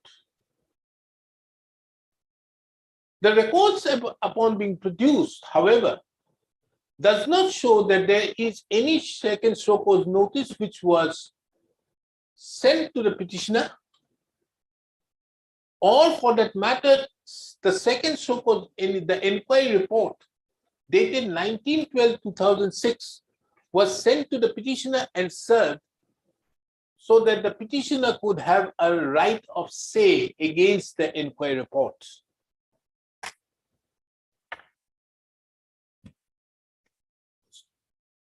In the backdrop of the above facts, let this court therefore take into consideration the respective submissions made by the learned counsels for the parties. Mr. FK Polytechnic. Appearing on behalf of the petitioner, duly submitted.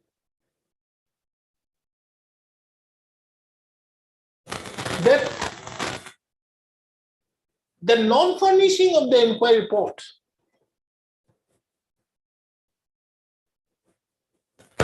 dated 19/12/2006 and the petitioner not being given an opportunity to have a say on the inquiry report to the disciplinary authority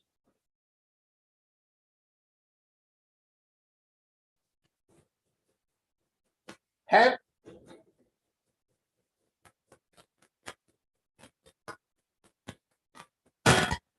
taken away the petitioner's rights under Article 311 of the Constitution, apart from being violative of the principles of natural justice. In that regard, the learned counsel has referred to the judgment of the Supreme Court in the case of Director ECIL Hyderabad versus B. Karunakar, reported in 1993, 4 SCC 727, as well as also a judgment of this court in the case of Jamini Devi versus the state of Assam, reported in 2022 SCC Online GAU 2002. The learned counsel for the petitioner further submitted that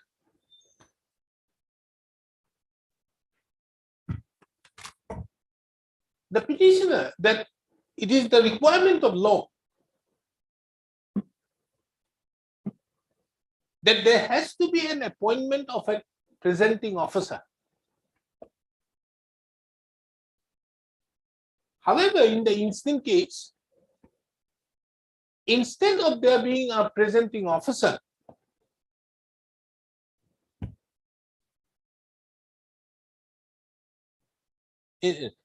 however, in the instant case, no presenting officer was appointed,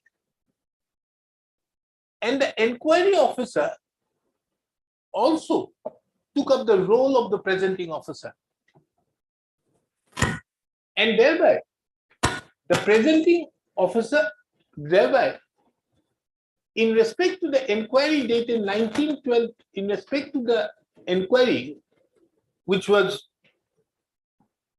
in respect to the inquiry, which stood culminated on the basis of an inquiry report dated 19/12/2006. The presenting officer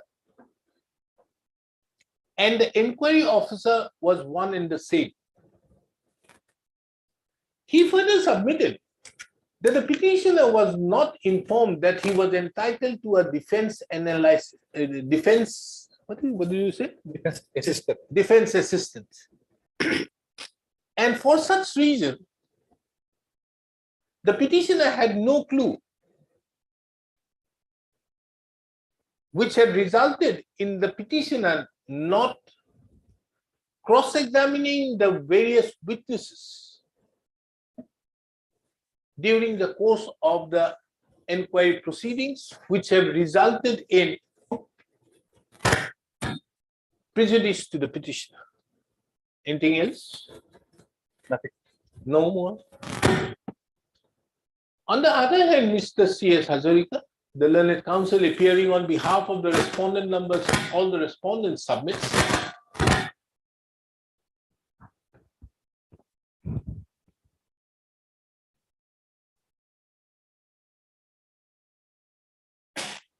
All the procedures were followed, and your lordship, in the appeal, there no other grounds were. That I'm thinking it, but before that,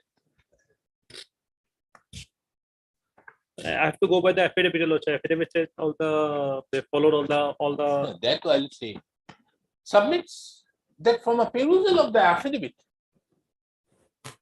it would transpire that the petitioner was a habitual absentee.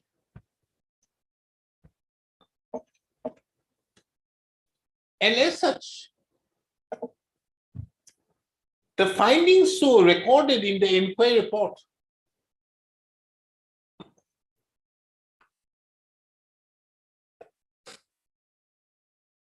cannot be interfered with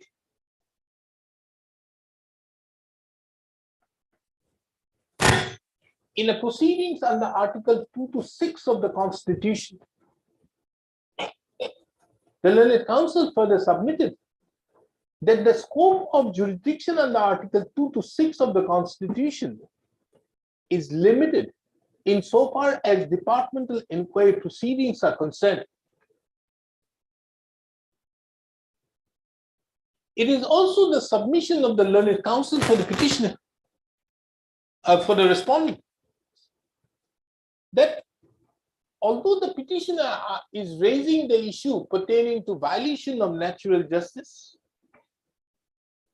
comma, Article 311 of the Constitution, comma, not giving the permission, not giving the presenting officer and the executing as well as the inquiry officer is one and the same, as well as that the petitioner was never apprised that he could have appointed a defense assistant. But these aspects of the matter were never called in question in the appeal, where the petitioner ought to have done so. Question of delay also remain. The learned counsel further submitted that there has been considerable delay in the writ petition in challenging the impugned order. That is almost after 7 years. And as such,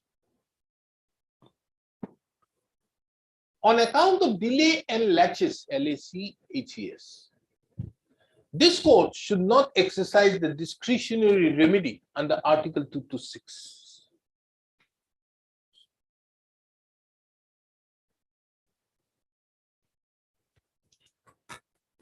Upon hearing the learned counsels, now I have heard the learned counsels for the parties and have perused the materials on record, including the records which was produced by the learned counsel appearing on behalf of the respondents.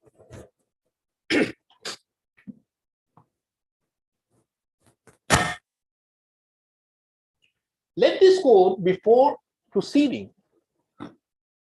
to decide on the question of merit, decide on the question of merit as to whether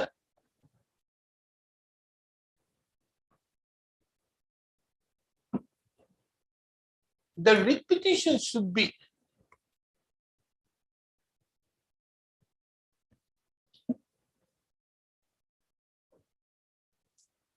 dismissed on the ground, whether this court should decide the writ petition, the present list, on account of delay and or laches.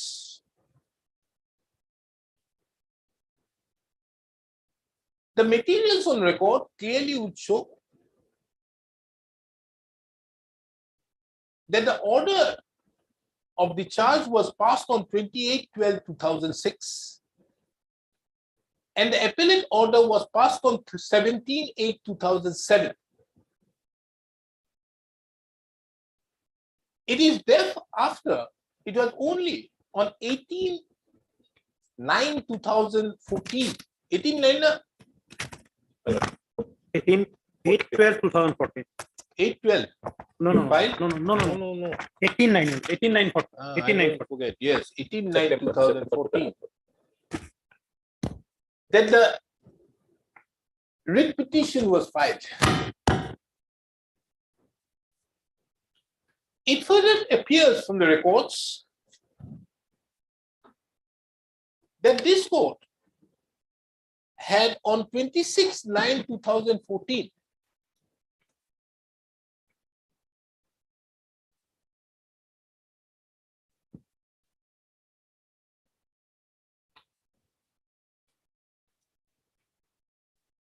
raised the question pertaining to the delay in filing the writ petition.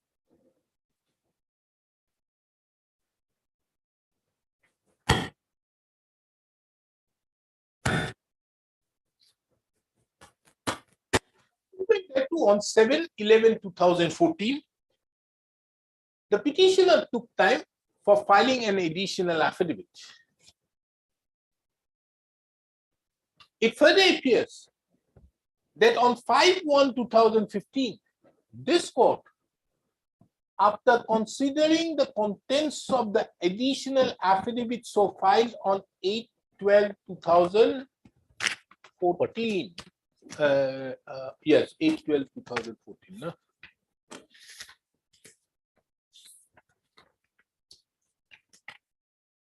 April, 8/12/2014, have admitted the instant writ petition.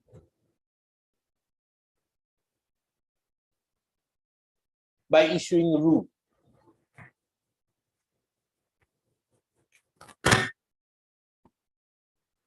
Thereupon, the instant writ petition had been pending for the last 8 years before this court.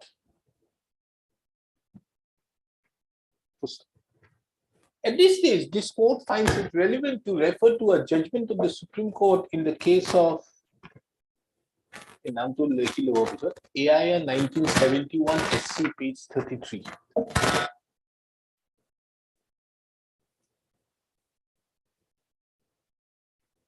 Wherein the Supreme Court observed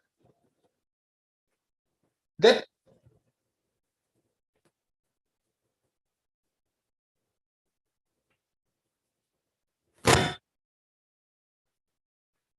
it is a reference to Taragote had issued note thereby admitting, and the petition has been pending for the last 8 years. The order dated 5/1/2015, by which this court had admitted the writ petition,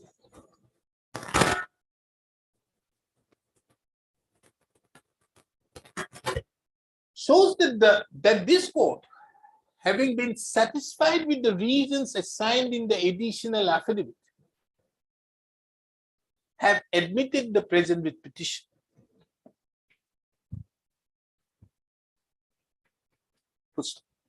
There has been no, in the same order, there is no mention howsoever that the question of delay or laches would be taken up for consideration again at a later stage, or keeping the question of delay/laches open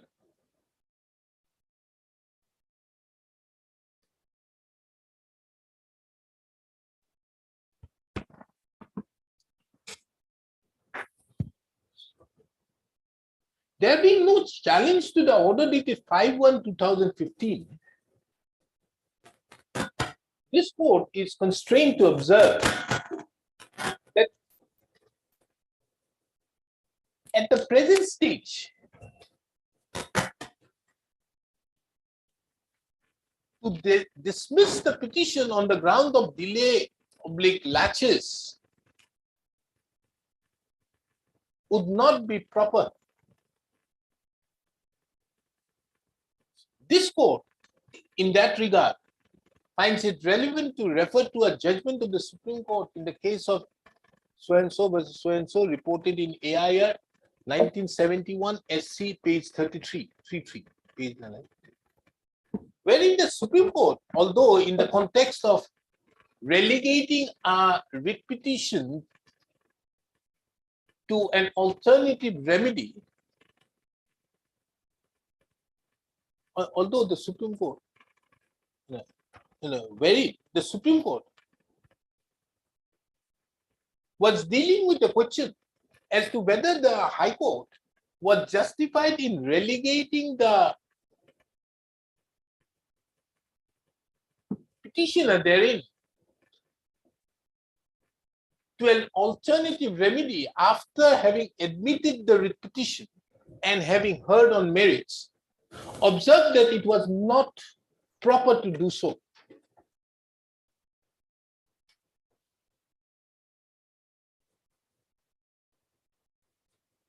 This court is also of the opinion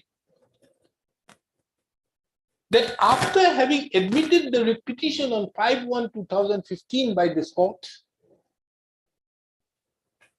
and the parties having contested on the merits in the instant proceedings by filing their affidavits, it would not be proper at this stage to dismiss the petition on the ground of delay oblique laches.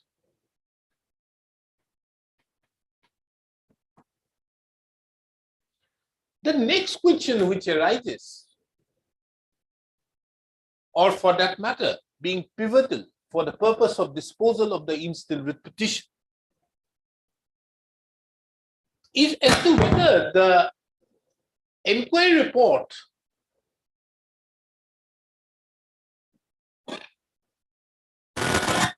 was served upon the petitioner, thereby giving him an opportunity to have his say, thereby challenging the legality, and thereby requesting the disciplinary authority not to accept the inquiry report of the legal on account of legal as well as factual fallacies.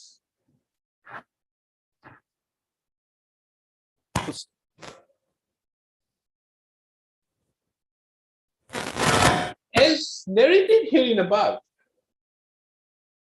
it would reveal that the inquiry report was submitted on 19/12/2006.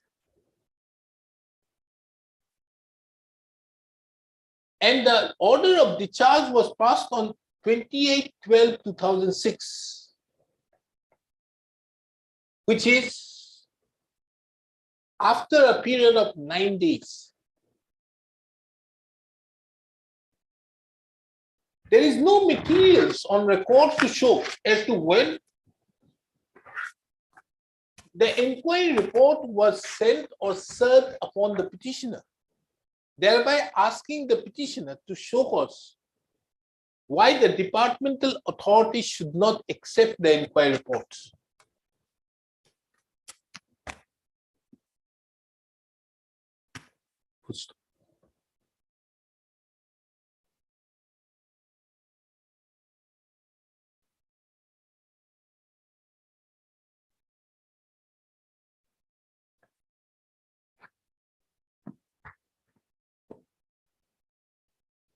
Therefore, as there is as no notice, so-called notice, as stated in paragraph 2, Roman 504 of the affidavit in opposition have been enclosed,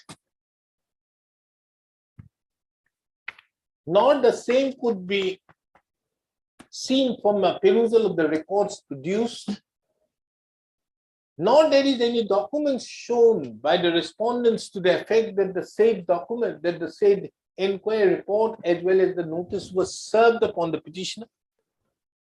This court has to come to a conclusion that the inquiry report or the second, there was come to a conclusion that there was no second show cause notice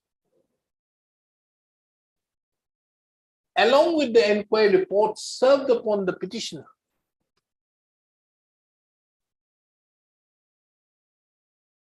Before passing the order of discharge on 28/12/2006. Now, therefore, the question arises that is the non-furnishing of the inquiry report or affording an opportunity to have a say on the inquiry report is fatal to the order of discharge dated 28/12/2006? The answer to the said query can be found from the judgment of the Constitution Bench of the Supreme Court in the case of Managing Director ECIL, Hyderabad Supra.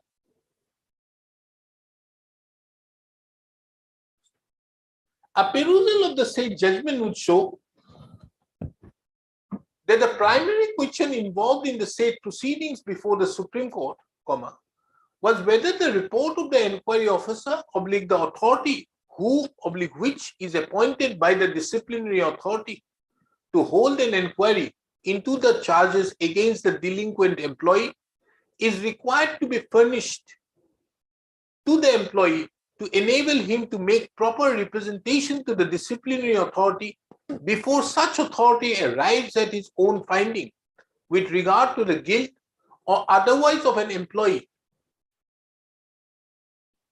and the punishment, if any, to be awarded to him.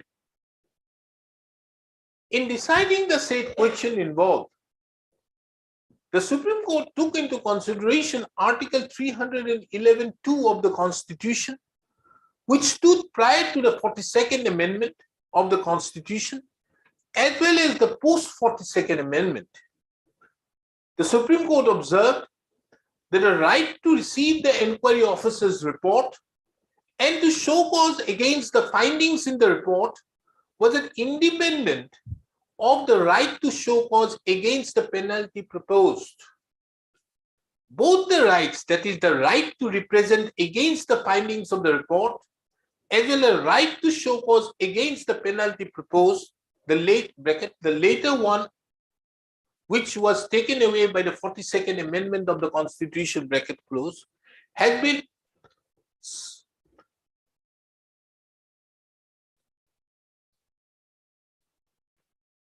elaborately explained in paragraph number 25 of the judgment in the case of Managing Director ECI Hyderabad Supra, which is reproduced here and below. Next. From the above observations quoted here, it would appear that the right to show cause against the finding of the report is a right to prove innocence, whereas the right to show cause against the penalty is a right to plead for either no penalty or lesser penalty, although the conclusions regarding the guilt is accepted. The Supreme Court had further observed that the second right to show cause against the penalty has been taken away by the 42nd Amendment. The Supreme Court further, at paragraph number 26 and 27 of the said judgment, clarifies the two different and distinct rights and the requirements as to why the right to show cause against the finding is a very essential right of the delinquent. paragraph 26 and 27 of the judgment in Director ECIL Hyderabad, Supra, is quoted herein under. From a reading of the above two paragraphs, and more particularly paragraph number 27, it will be seen that where the inquiry officer is other than the disciplinary authority, the disciplinary authority breaks into two stages.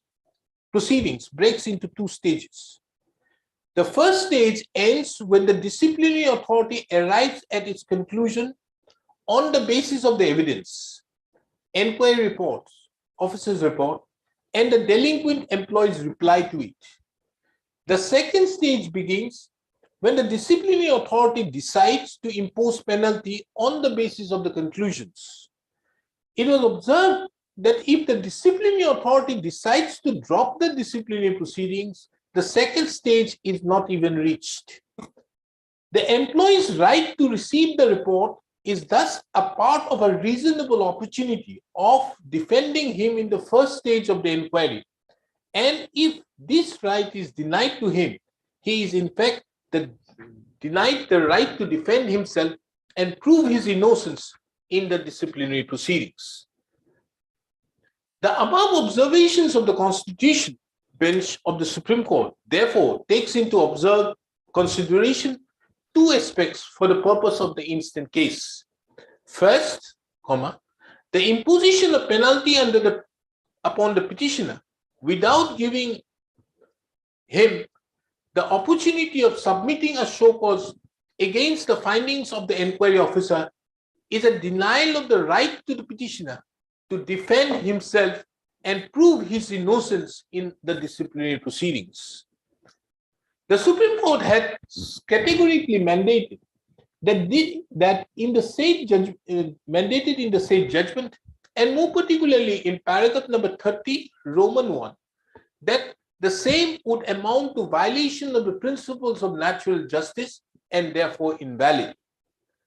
Secondly, the submission made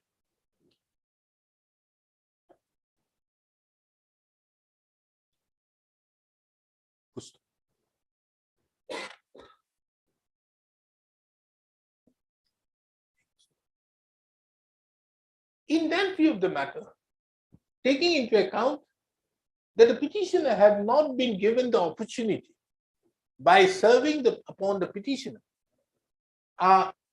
the inquiry report, along with an opportunity to rebut, to have a say in respect to the legal and factual fallacies in the inquiry report, in respect to the instant case, have rendered the order passed, the order of discharge dated 28/12/2006 bad in law, and accordingly stands interfered with. Next. Another question therefore arises as to whether arises in respect to the submission made by Mr. Kolita to the effect that there was no presenting officer appointed and the petitioner was also not informed about the defense assistant, which have caused prejudice to the petitioner. In the opinion of this court, these aspects of the matter can be very well dealt with, can be very well taken as grounds of objection to the inquiry report when the respondent authorities, the disciplinary authority issues a show cause along with the inquiry report. Taking into account the above, this court therefore sets aside the order of discharge dated 28/12/2006 and consequently also sets aside the order dated 11, what is that? 7 August 2007. 11/8 11, not 7. Is it? Well, the appellate order 17th August 2007. 17th August 2017. 2007. As in view of the fact that the second order does not remain in absence of the first order, the appellate order cannot have an existence in absence of the order of discharge. The respondent authorities, and more particularly the disciplinary authority, will be within its jurisdiction to take such action as deemed fit by issuing a second show cause notice upon the petitioner,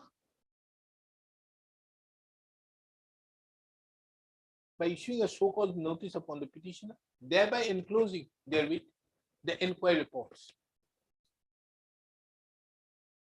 And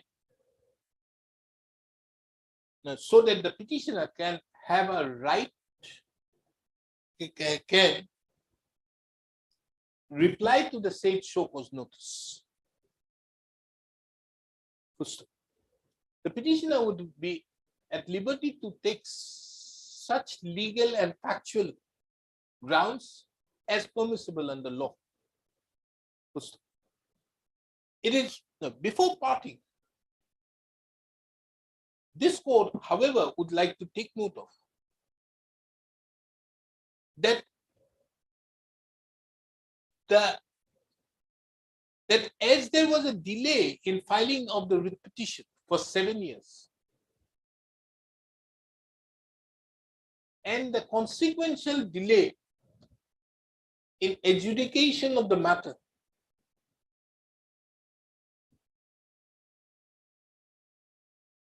the said period of 7 years, the said period from the date of filing of the date of passing of the appellate order till the date of filing of the writ petition,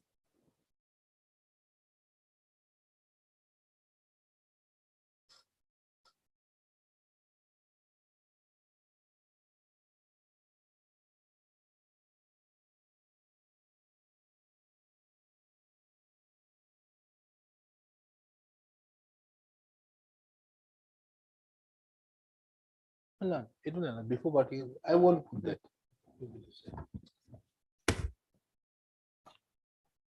The records, the records I'll take. Oh, the records which were produced is returned here. You don't give away the records, but did I refer anything in the records? Nothing. Your Lordship has said that perusal of the records No, is it's okay. absent. Last 2014 matter goes. In fact, there are so many matters of what you call this discharge. All are in part 2. Discharge termination, my opinion, those matters should have been taken up at the first instance. Because now what is happening? Tomorrow you are going to set aside this or do something to that effect. Then in that regard, if it is set aside, it's a huge burden which imposes upon the state. And he is also deprived. Or everyone hangs in limbo, Your Lordship. This is, in fact, these discharge matters should be Yes, taken because up. it affects the right to livelihood directly. It affects Your Lordship. It's affected. So, in fact, instead of suspension, discharge should be given more importance. Yes, well, this case, we have filed expeditious hearing petition also in the year 2018 itself. Then, Well, it was directed to list the matter in the August 2018. then Not listed, several times listed, but not taken up. That is also due to paucity of time. you are lucky enough. Obliged. I always consider that getting, when I was a lawyer, to get a matter get done is a very big thing. Nowadays, with so much of litigations, it is very difficult. Means earlier to even get an order, sometimes because for the lawyers it becomes very difficult to explain to the clients to have understand that why this matter has not been taken up. For them, they don't understand that the amount of matters, because like yesterday, there were so many matters which were to be upgraded. But in some matters, what happened, the council say, you can't stop him in the midway also. You have to allow him to say. But the moment he says, you take away the time from somebody else.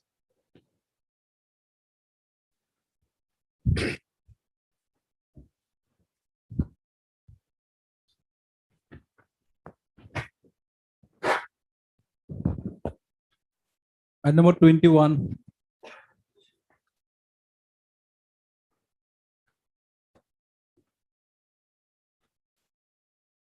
Very old case, madam. 2013. I know that, but this is a case where some Uber Royal, Yes, overdwell. 1,32,000 something. Yeah. On account of what? Wrong fixation. Wrong fixation. My lord, we haven't filed affidavit here. Though it's a 2013 matter, my lord, I don't know why this affidavit was not filed, my lord. I'm appearing, my lord. I was not aware even this is there. My lord, if I go by this document, what is there in the annexes?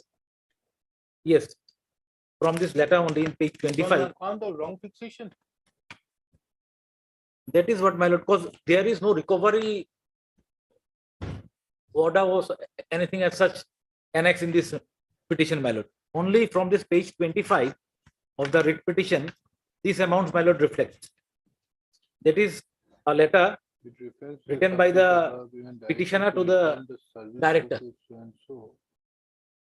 Session of pay or so and so in return and recover the excess toil and side by side the range for the pensional benefits of so and so to avoid financial crisis.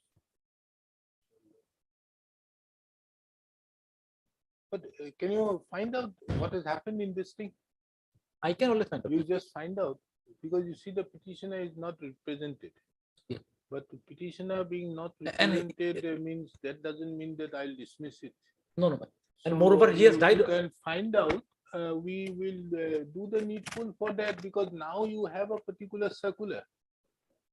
Pursuant to this Rafiq Masih. Yes, why Joshua you case, have my a lord. circular of 2010 itself. Oh, it is the judgment was 2014, my lord. Judgment was 2014. That white washer case, that Rafiq Masih. So that group C and group D recovery from them, if it's not means, my lord, they have their fault. It's impermissible in law. That is what the honorable They are only saying in respect to 18.1. 18-1. But here is a case of 18.2. Yes, 18.2 is not group 3 and group 4. exactly. It is said that it is impermissible. Now, if it is a case where there has been a wrong fixation and the things have happened on account of the mistakes committed by these people, then obviously why there have been so many judgments being given by this court, right, left and center, then why should the petitioner hearing should get the benefit? You find it out when? Monday, Monday, my a little too early, my lord. next Wednesday, Can be on Thursday, my lord. Thursday. Thursday, my lord. This is a pension matter. My lord. And And looks my lord, nice to be my on lord, a just Thursday. my lord, just one thing, just I want to bring it notice of this court. The writ petitioner since he has passed away, he is no more, he has died. That That is reflects. the biggest problem. That that- is why. So, my lord, if our legal here is not, my lord, included, then it will become again a difficult, my lord, for us even. Yes, you are right. But you can find out as to whether a family pension has been applied. That I can find. Once you find out where family pension is applied, then in that case, who has applied, you find out.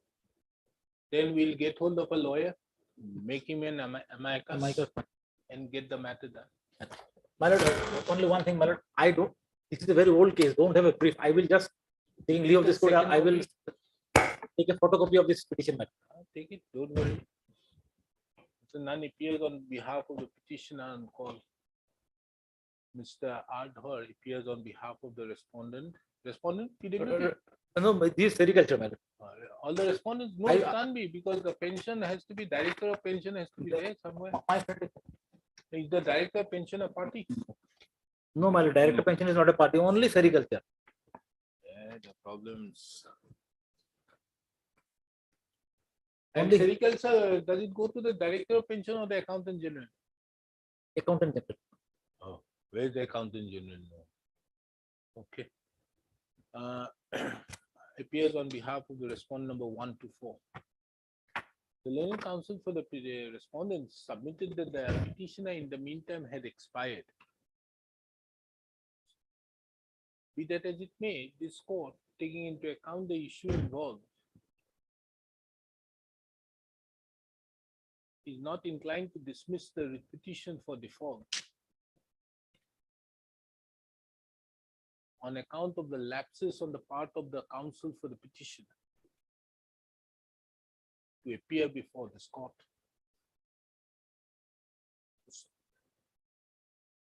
This court, the learned counsel appearing on behalf of the respondent number 1 to 4 shall obtain the instruction as to whether any pension was granted to the petitioner, and upon his death, whether any family pension has been given to his family. It's the matter again on 23rd May. I think by that time you can get something. Fine. 23rd. I will.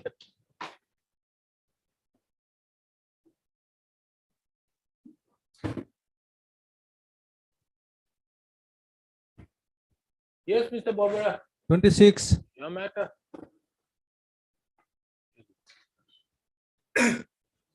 The last few days I have been waiting for this case. This case, last few days. Yes. 10 petitioners. During the pendency, 5 of them have retired. Ah. Ours is, my lord, 27 actually.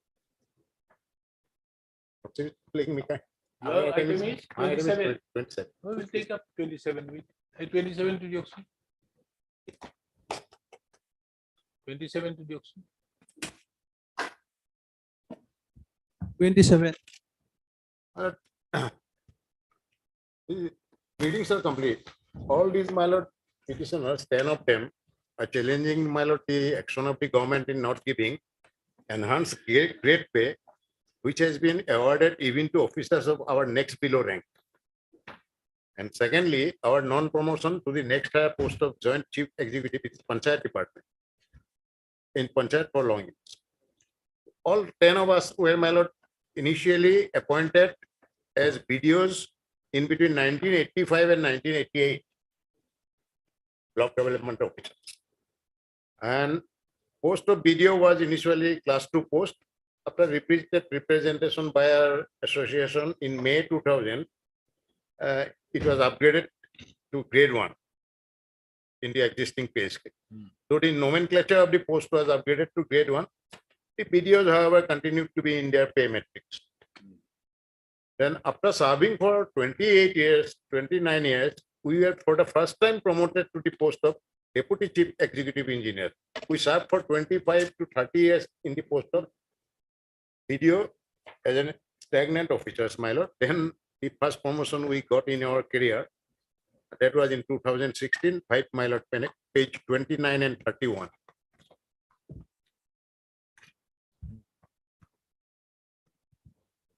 Now you have been made as promoted as Yes. mentioned as the Deputy Chief Executive Officer. Yes, my lord, these were deputy chiefs. The lordship will now see the service rules and the hierarchy well, by different orders, which includes all these 10 petitioners.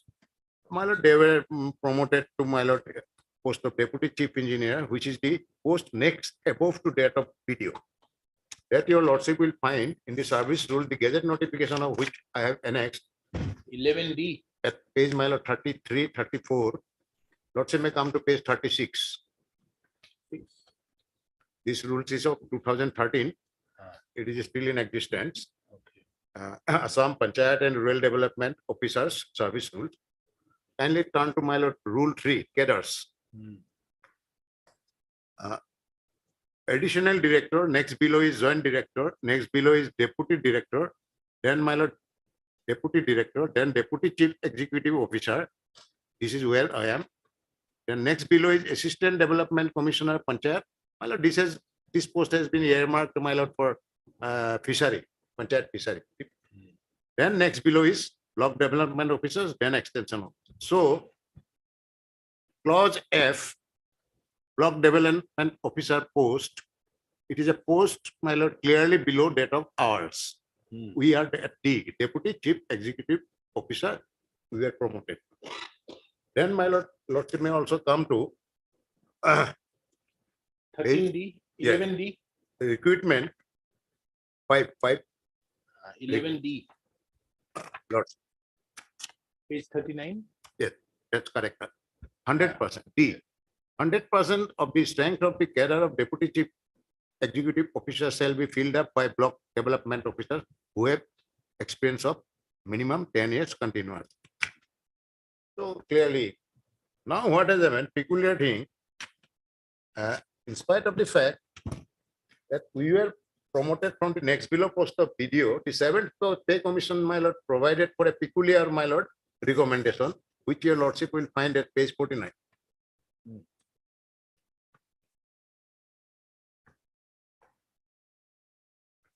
This is the extract of that portion, because the recommendation So was same pay.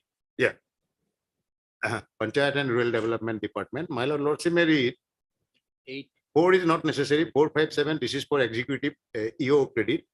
8. The post of Deputy Chief Executive Officer, senior grade, and the block development officer shall be put in the same pay scale with GP of 4,000, 5,000, so and so. Designation of block development officer, senior grade be abolished, and officers posted in Jila Parishad be called Deputy Chief Executive Officer, and those posted in the blocks be called block development officer, both having same grade pay of 5,400. As a consequence of this, EO Group B can be promoted either as Deputy C. EO is the lowest grader by the 2013 rule. Now, my lord, this was it's 4 things have been done. Deputy Chief Executive. So by this, By they amended 11D. yes, virtually. Because Virtually. 11D says 100% of the deputy chief officer They have shall be filled from BD. they have gone beyond 11. They cannot amend. The pay commission cannot amend. With the lawmaking authority who can only amend. I will show, my lord, one thing.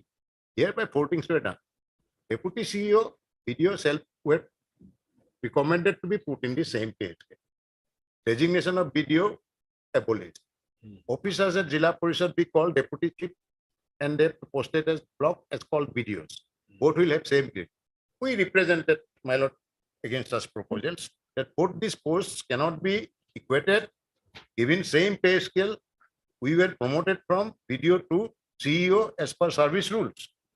My lord, I have annexed all the series of our representation. My lord, after continuously government of Assam accepted the recommendation of Pay Commission with certain modification, which your lordship will find at page 30, page 53. Page? Page 53. Okay. This was the recommendation I have shown. Recommendation can be either accepted or partially accepted or may be refused by the government. Then page 53, lordship will find Panchayat Development D, page 53D.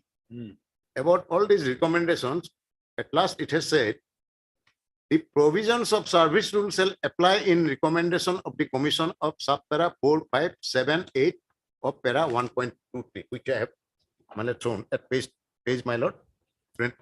Lordship may again come back to page 53. 1.23, Page 53. 4, 5, 7, and 8. So by this, Yes, by They- this, it says that the they provisions of service rule shall apply in the recommendation of this. The service rule has the preference. Service rule will have the preference because you cannot go beyond service rule. Then stating that provisions of service rule shall apply on the recommendation of para 8 along with other paragraph.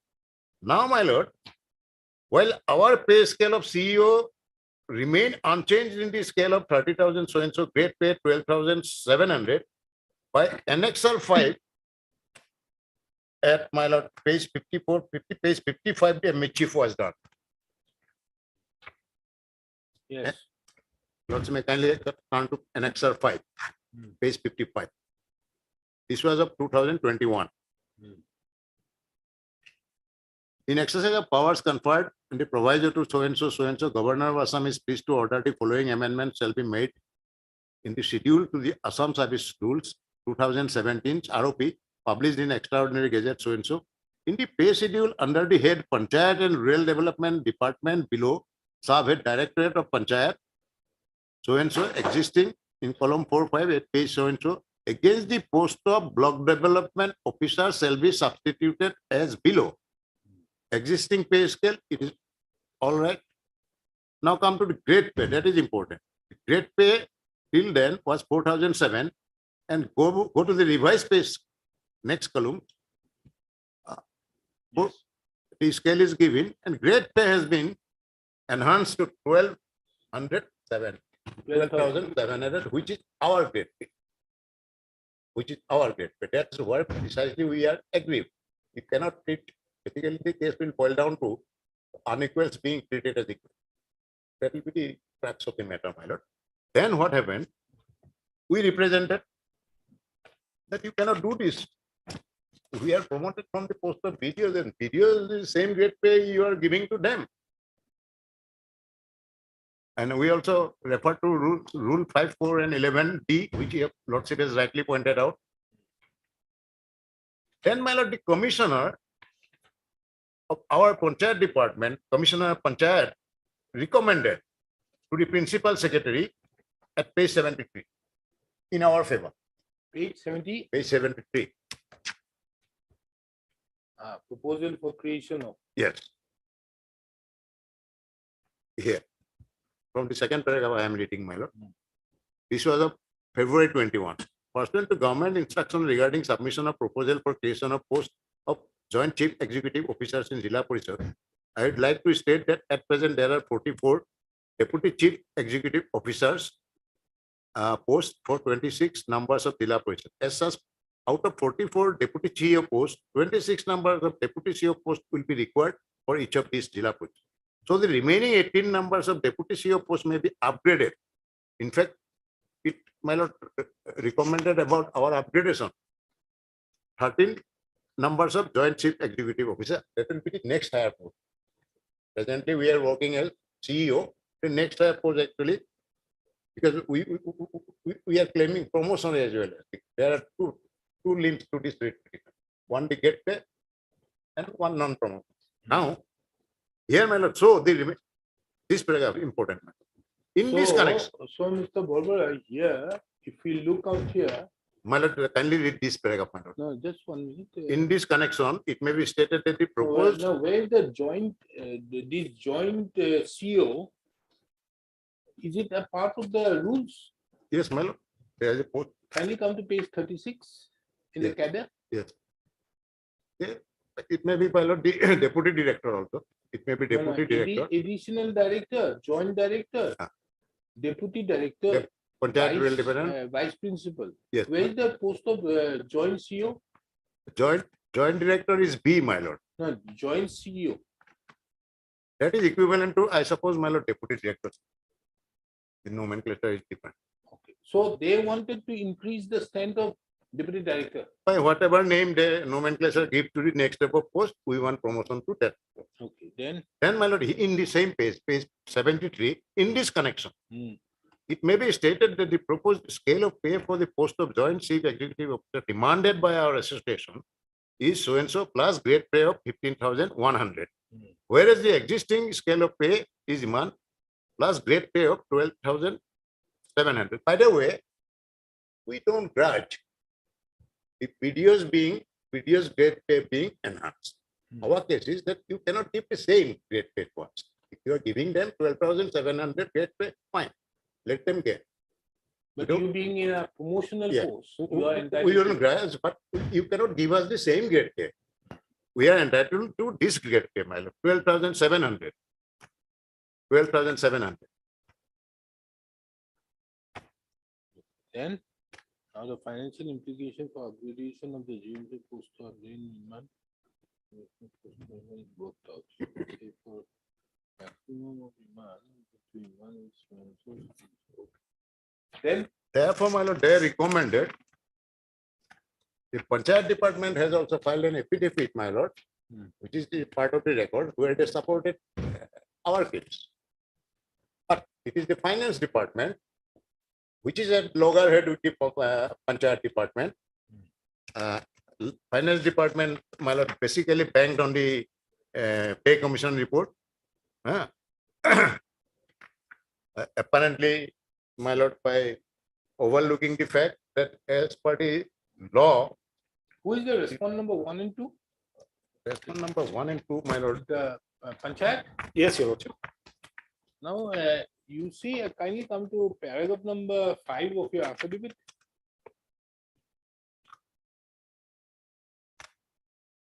Respondent number 1 is the principal secretary, Panchayat. My lord, Panchayat has filed the affidavit. Yes. Lord, may have a look at Let us read paragraph number 5. What do they say? Yes. Uh, affidavit. It may be mentioned that the post of the Deputy Chief Executive Officer was created by redesignation of erstwhile 32 numbers of post of Secretary Mahokuma Parishad and 12 numbers of post of Secretary Standing Committee. My lord, page 77 below, my lord. Designated as Chief area in the Jilla Parishad. As per Rule 5D of the rules of 2030, recruitment to 100% of the deputy area shall be by promotion. Yes. Rule 11 1D further elaborates the mode of promotion be of 100% from the cadre of a year to be filled by the BDO. Yes. A Then- file for enhancement Yes. of rate pay of deputy CO from 12,700. Now 12,700 is being given to the BDO. Video. To rupees 13,300 is also being processed at the department. Department time and again have requested the finance department for a concurrence in the matter, but the finance department in the endorsement letter has advised the department to resubmit the proposal, subject to the department furnishing and undertaking that wherein the department shall agree to the finance department for merging the present post of deputy with the cadre of BDO in the same rate pay of Iman How that can. after the retirement of the present incumbents holding the post. Basically ridiculous. My So- lord, Finance department says we are not concerned, but the persons who are there as the deputy CEO, they can be given 13,300. Yes. But only for this period till these people either are promoted further or till they remain. But thereafter, no fresh appointment should be given to the post of the deputy CEO, and that post should be merged with the BDO. Yes, that was the recommendation of the Finance Commission. Finance according- department, they say. Yes, yes. Your Lordship, By merging with the BDO will create substantial difficulties for the functioning of the system. it is however abolition of the post So margin. now, for the purpose of Mr. Barbara's clients, they are already deputy CEO. they have been promoted. So if we accept the recommendation of the Finance Commission, I think Mr. Barbara's clients will be happy. Yes. Now, because of the tussle between both of you, you want Mr. Barbara's client to fight your litigation. Your Lordship, since there is the Finance Commission's recommendation is not in our favor, Understood? accordingly, we have placed the matter before the anomaly committee. Then The anomaly committee has given their taken the resolution. Hmm. My learned senior has annexed it. Hmm. In at page number 53, Your Lordship. Hmm. And accordingly, it was this notified. Hmm. 53, Your Lordship. Hmm. D. The provisions of service rules shall apply in the recommendation of the commission at subpara 4, 5, 7. In our case, this is 8 of para 1.23. Service rules, my lord, the hierarchy is very clear that we have been promoted from the post of BDO several years ago. So in short, the issue in the repetition is, as the post of the deputy CEO is a promotional post That's what it is. Yes. from the BDO. Yes. They cannot be given the same Same pay scale which or a great pay for Yes. as has been given to the BDO. BDO. That's the case. Yes. Okay, yes, My finance. lord, before that, my lord, let see a very short order passed by this court, my lord, another Yes. bench. Order dated, my lord, 9/12/22. Order secure. Yes. 2 retired already on that day. By now, my lord, 5 retired. The cadre of the deputy winner is supposed to be filled up by promotion from the cadre. By notification, Iman stated to be the schedule and rated place when so deputy is when so. In other words, we are in a situation where although the deputy is a cadre has, but the pay is actually the same. The cadre of the deputy is some.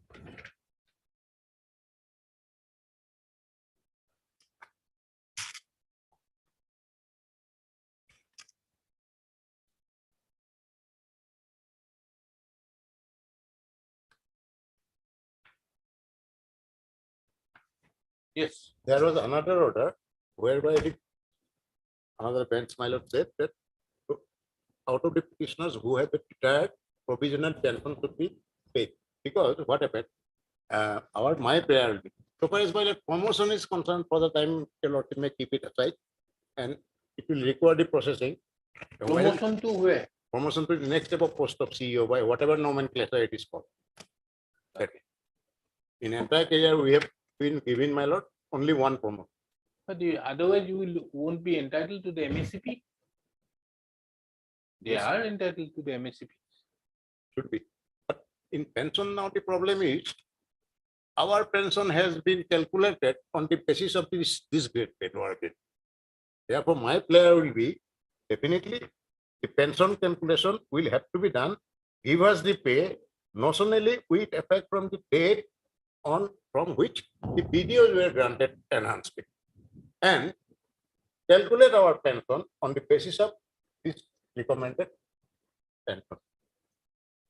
After this, my lord, I want to cite certain decisions, my lord, where unequal is being Supreme Court, my lord, deprecated.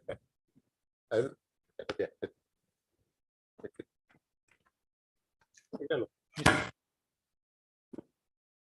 You cannot do this.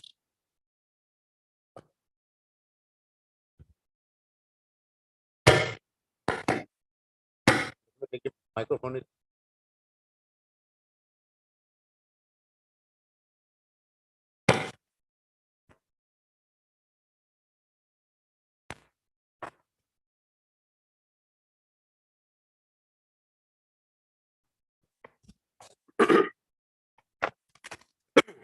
is a microphone to I'm not hearing lordship. It's not working.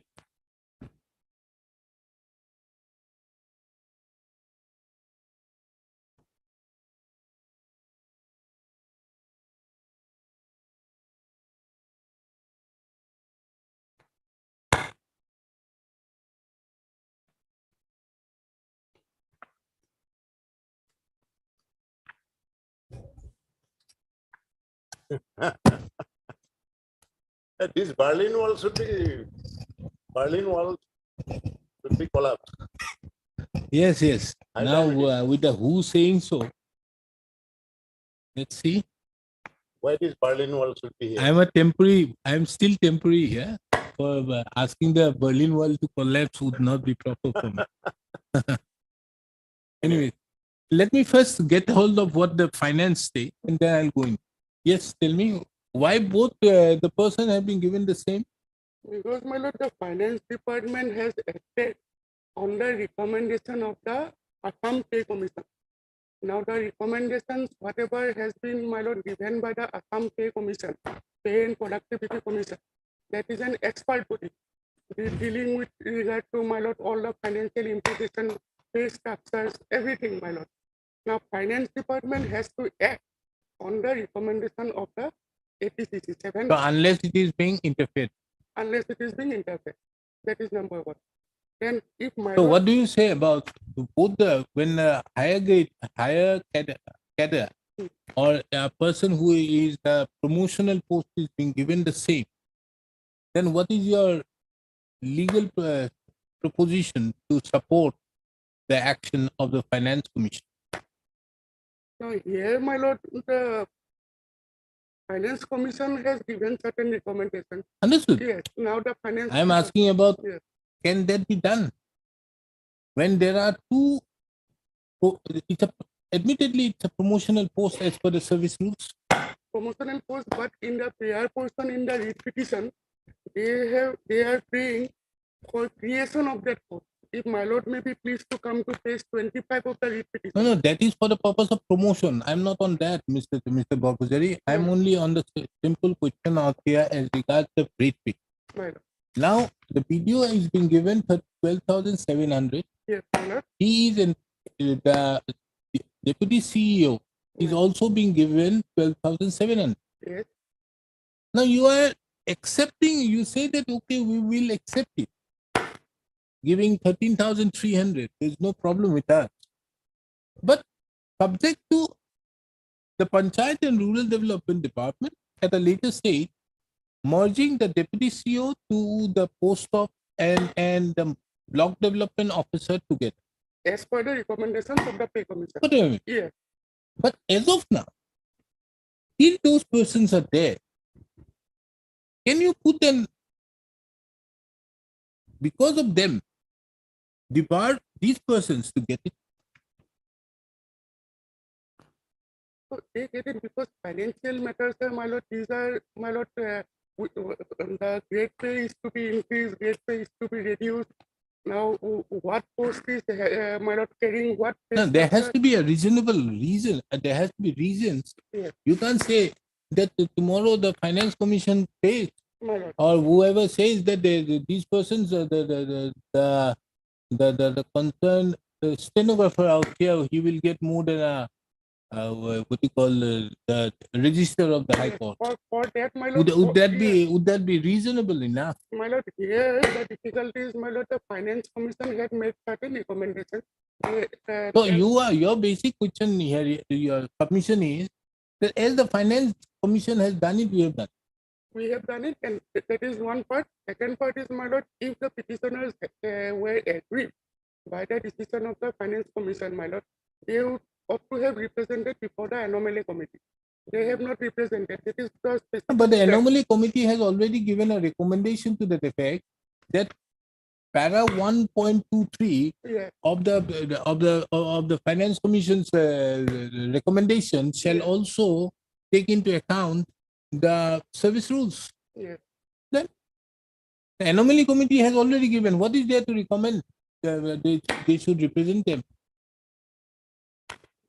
This is the stand of the finance department here. my lord. No, so all in all, because of the Panchayat and Rural Development Department is not agreed to merge the BDO post with the deputy CEO post in near future.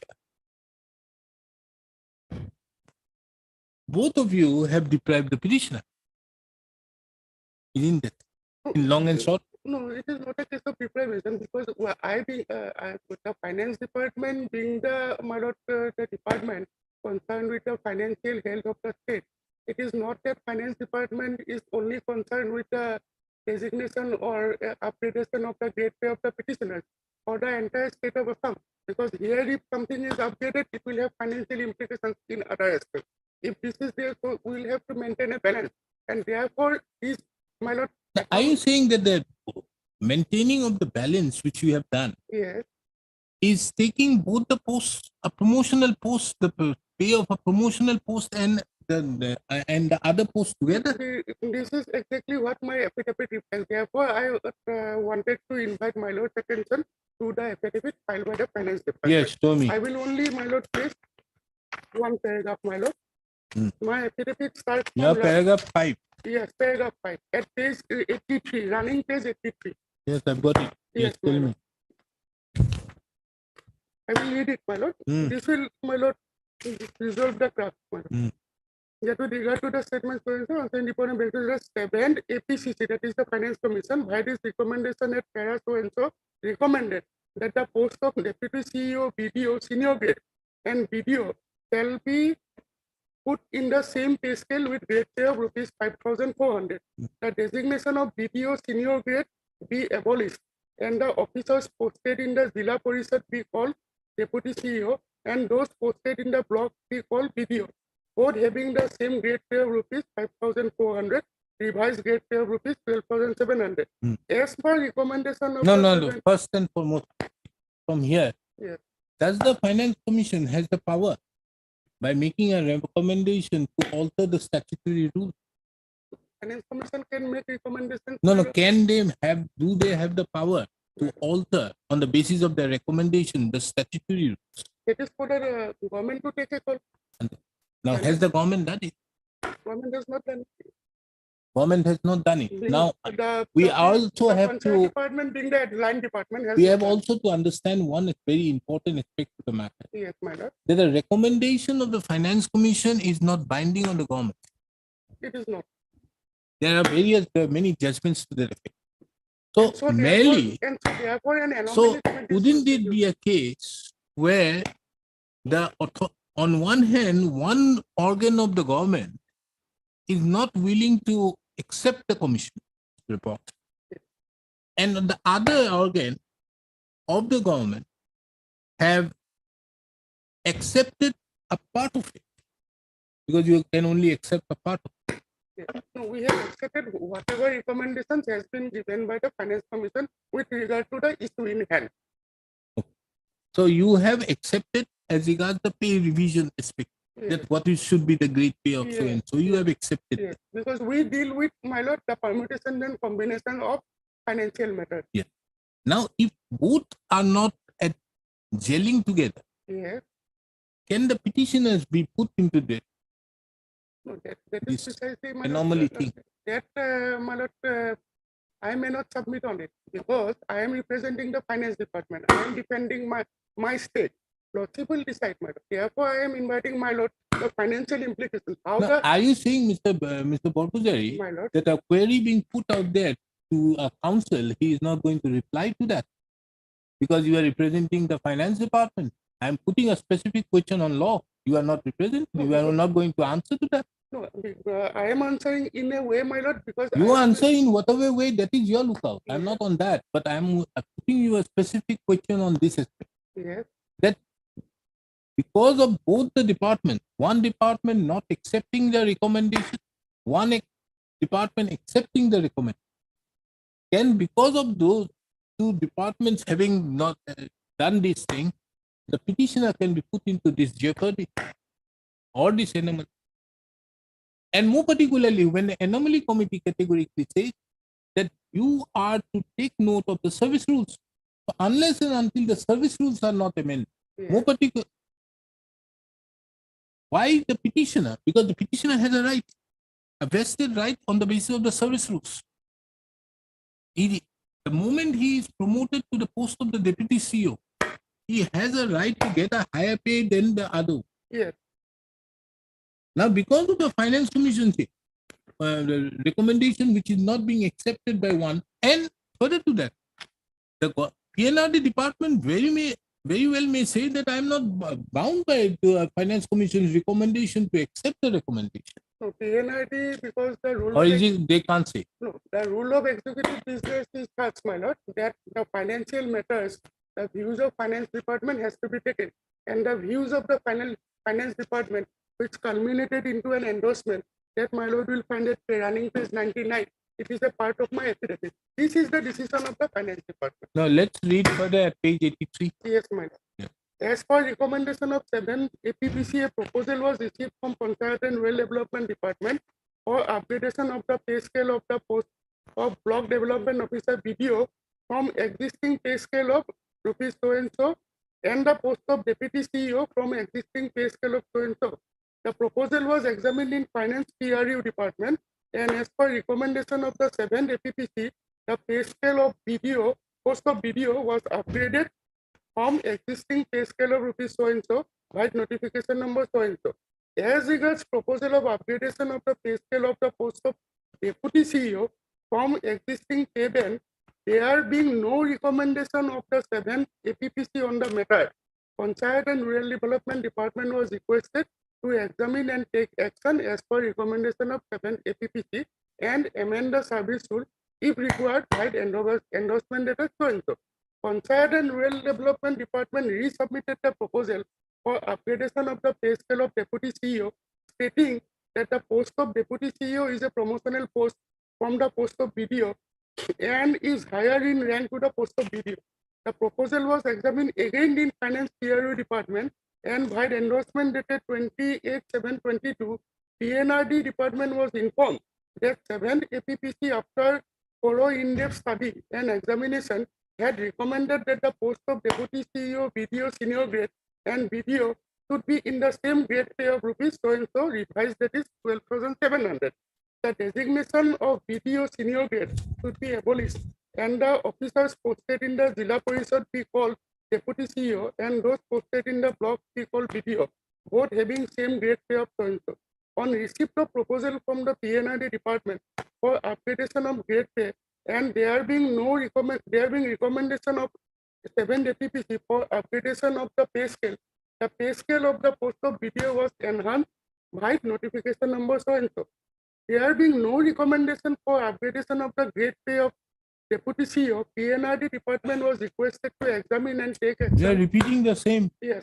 Yes. No action now. No, 85 my lord, subparagraph 3. No action on amendment of the service rule had been taken by the PNRD department, and they have justified the upgradation on the ground that Deputy CEO was created as promotional post from BDO, due to which 7 APPC could not be followed.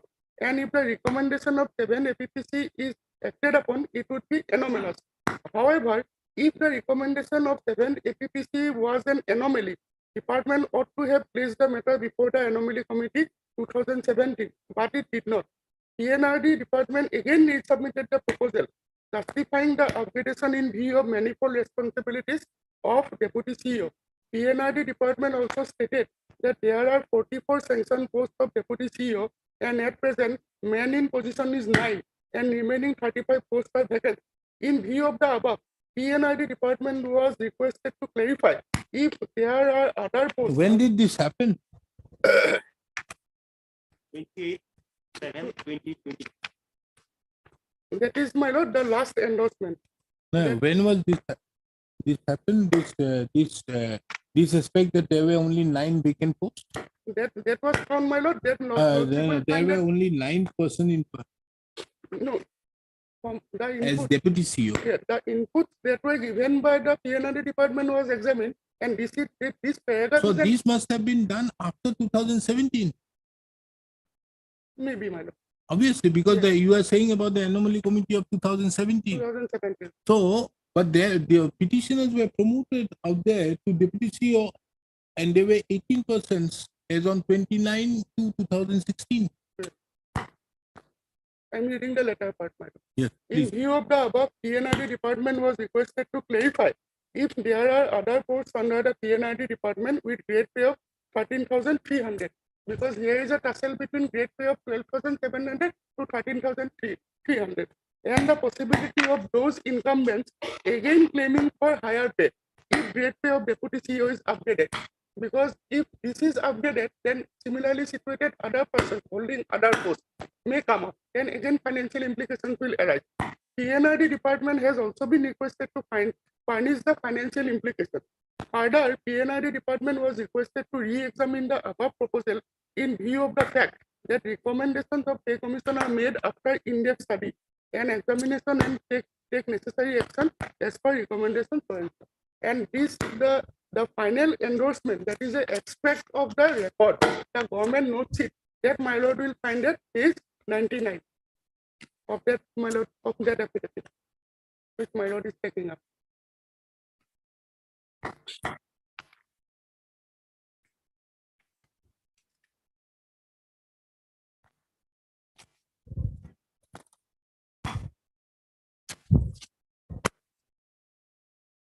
Now, who represents the finance commission? Finance commission, my lord, the statutory body, my lord, it is constituted for a particular period, then my It's lord. no longer there. No, it is no longer there. Finance commission. So it is now then again, my lord, a new finance commission will come. My the lord. new finance commission can't help it. But who can do it? This Now, what is this anomaly committee business? Anomaly committee business, my lord, on the recommendations are given by the finance committee. Some person may be agree. So therefore, in order to reconcile, my lord, the recommendations given by the finance commission, the anomaly committee is constituted. And Now, and- the and- anomaly committee is as has been rightly fallen out from my lord's mouth, that everything which comes out from the finance commission may not be gospel truth. Well, let us take it in that way. It may not be gospel truth. So to further examine the recommendations of the finance commission and to apply the recommendations in the field, there may happen, there may be a situation of discrepancies and disputes, my lord. Some persons may be agree, just like my lord, the present petitioner. So in order to reconcile, my lord, those and give some further recommendations, those that anomaly committee is So- constituted. so the finance, as per you, the finance committee department have never stated that they have for by only for this particular period 13,300 should be given. No, it appears from my affidavit, my lord, that it, So that is not your stand, yes, that is which not, is otherwise has been given by them. yes, look, they are, my lord, they are supporting the case of the petitioner. Yeah, Now they we- may, because yeah. they may rightly support the case of the petition, and the finance commission may rightly wrongly not support the case of the. I represent the department, but I That is a cannot different travel, thing. I cannot travel beyond my affidavit, my lord. Understood. There's not nothing to that Yes, effect. yes. But only thing is, So that is my, because what happens if the finance commission makes a mistake? that can be rectified in the anomaly committee. Okay, anomaly committee gives rectifies, but you don't act on that. Then Anomaly committee, my lord, because the anomaly committee out here says that you have to look into the service rules. yes, So meaning thereby the service, they do not say that for any amendment. no, They made the recommendations at 1.23 of para 4, 5, 6, 7, and 8 yes, subject to the service rules. subject to the service rule. Now so you have not therefore- acted on that. No, therefore we have, therefore the endorsement which my lord will find. This paragraph is a, my lord, replica of the endorsement. In the endorsement, my lord, the finance department in the year 2022, July 2000, last year, my lord, had duly, my lord, instructed the PNRD department that if the service rules are to be changed, you give us the financial implications. That is not there, my lord. So we have to deal with the financial implications because we are here to take care of everybody's salary, not only a particular category of employees. If this, my lord, is increased, my lord, because money is, my lord, limited from that budget, we have to make all permutations and No, combinations. money is not limited. Money is flowing. But only thing is that Budgetary the allocation, properly how it is being used, that is the question. budgetary allocation will have to be there, everything, because once it is given for all times, it will have to be. Well, given, that my day I was taking up a matter pertaining to a contempt. 2017 judgment has been pronounced. Total financial implication is 69 lakhs. After persistent contempts have been filed, everything has been filed. The finance department allocates 1,000 rupees. I cannot comment on it. No. Because we are the accounts holder, my lord. Because in a corporate house, there are departments, my lord, that's like HR department, finance department, No, marketing understood. department. Let us assume one thing.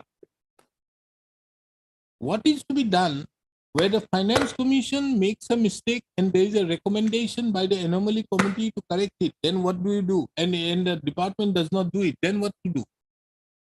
Whom should this court direct? The court has to direct the line department. The line department is in line with these people, this person, but the finance department is causing the problem. No, yes, we are causing problems, my lord. Very true, my lord. I am taking it, my lord. But on the basis of, my lord, the recommendations of the pay commission, and we have taken a category stand, then, my lord, that it was not put before the anomaly committee. Now, if, my lord, because if service rules are to be changed, taking into account the service rules, then the financial implications, because we have stated in the affidavit that not only the post of deputy CEO, there are So other in the posts. finance commission, commission makes certain recommendation. Yes, The recommendation has to be based upon certain materials. yes, Is it available on the basis of the materials? Why they have said that the deputy CEO and the BDO should be yes, one and the yes, same? yes, yes, yes. Yes, It is because- there. Yes, it has to be there, because we have only given, my lord, the extract, and the petitioner has also enclosed the particular extract. It will be a voluminous document, my So we'll hear it. You produce that finance commission. in that aspect, as well as also the ROP pertaining to the panchayat and rural development. Yeah, ROP, it is already there, my lord. No, not that there. The entire people, all the people for the entire department which is there. Yes, Then ROP will you are asking them as regards whether they have a grade pay of 13,300 or not. That can be very well looked from the particular document itself. In the Then- department, whether there is a grade pay of 13,300. Now, Why since- do you have to do all these things? Now, since this is a fallout of the seventh pay commission, thereafter ROP rules 2017 has been framed. So Lordship may direct the department to produce, my lord, ROP rules 2017. There And the and finance commission Yes. recommendations so far as the ROP, panchayat and rural no, that development. is already there. It is already there. No, there is no justification out here why they want to have the BDO and the CEO at same. There is no justification to that effect. No, it is there. Lordship will kindly come to page 93 of the affidavit. Okay? Page 93. Yes, I'm looking to this. This is what he has read it Yes. also. That is number 8. Yes. The Now, post of the yes, deputy now- CEO so and so shall be put in the same pay scale of so and so. The designation of BDO be abolished and the officer posted in Jilla Parishad be called CEO and those posted in the block be called BDO. So therefore, So, but did they take into consideration that the BDO and the CEO are two different posts? Therefore, my lord, this is the decision of the finance commission. How that decision has been arrived at the material. Yes, definitely. That is the material. 226 is meant for that. My lordship will be looking at the examining the decision making process, not the decision itself. Because that is the reason. And further to that, No, my if lord the is line correct, department is absolutely in correct. line with the what is the claim of the petitioner, Yes, and the finance department causes the problem, what to be done? then my lord will have to take a call. No, understood. I'll Yeah. take a call. Take a call against whom? It may go against the finance. No. Not only. I'm not on there. Yes. Passing a direction, read to the state, to the finance department to correct this anomaly. It's very easy for me to do that. But the thing is, there's a recommendation being made by an expert body. Yes, Now, first of all, a recommendation on the basis of such recommendation, it is not binding on the panchayat department to do it. Now you are putting pressure upon the panchayat rural development, being the finance, that look here, we are not going to pay a single penny if you don't do no, this. because the finance department. Because is you, bound- the for finance your department is bound convenience- by the, my lord, the recommendations of the. So for your commission. convenience, Yes, you have accepted. Yeah, let us give all the 3 promotional posts a single piece. no, my lord, here lordship will examine that it is not the convenience of the finance department. It is not that, my lord, we have done this. It is at not our- also, Mr. Bopuzari, it is also not, that aspect of the matter is also not binding upon the finance department. It is a different thing the finance department has accepted We have accepted. because of your convenience. Convenience, no, we are. No, because you can't take a decision to maintain this or that. It is to be done by the expert body. Expert body, that is the. You are not an expert to that effect. Yeah, absolutely. You, for your convenience, have accepted this No, we and have now to- putting the yeah, pressure on the panchayat and rural development. Definitely, my lord. Why? Because the amount is less. No, not amount of. Or giving 3-4 the promotional No, post, no, no, no, 1 my grade lord. pay. That is an expert body, my lord. We No, have the therefore- expert body, the anomaly committee has categorically mentioned that you have to look into the service rules also. Yes, This document which has been enclosed to the petition is clear to the effect that 3, 4, 5, 6 and 7 of paragraph 1.24. yes, and Three- there- shall also be subject to the service rules. Yes, and we have acted on it. It is not that the finance department not acted. No, have you acted on the service rules, the anomaly committee? No, it is there. It is already there. Lordship will come to the page 100 of that affidavit. Yes. Yes, What does it say? that is the my lord extract of the record. Hmm. This is my lord the endorsement of the finance department. Yes. Page 100. Hmm. PNRD. PNRD department again resubmitted the proposal justifying so and so in view of manifold project. My lord, the second paragraph. In view of the above, PNRD department is requested to clarify if there are other posts under PNRD department with grade pay of so and so and possibility of those incumbent again claiming for higher pay if grade pay of deputy CEO is No, updated. this I understand. Just for example, the joint CEO. That is why I put a specific question to Mr. Borbora also. Yes. Where the service rule does not say anything about the joint CEO. Now, if it is the case where, just for example, the deputy director, if he is getting a grade pay of, what is the meaning of this line? If he is getting a grade pay of 13,300 and the BDO's, the deputy CEO's grade pay increases to 13,300, he may also have a consequentially say that I want more. So that is why you have asked them. And that data will, because they are And not that our data has employees. not been given by them. Yeah, because they are not our employees. Who? These videos. Videos are not the employees of the finance department. So that is one aspect. The only problem you are facing is that if in the circumstances it is seen that the 13,300 is being given to the deputy CEO, then if the deputy director also gets 13,300, he has also will have a right to claim further. Meaning thereby you are also accept that they are entitled to claim, but you have these cascading effect may have a further repercussions.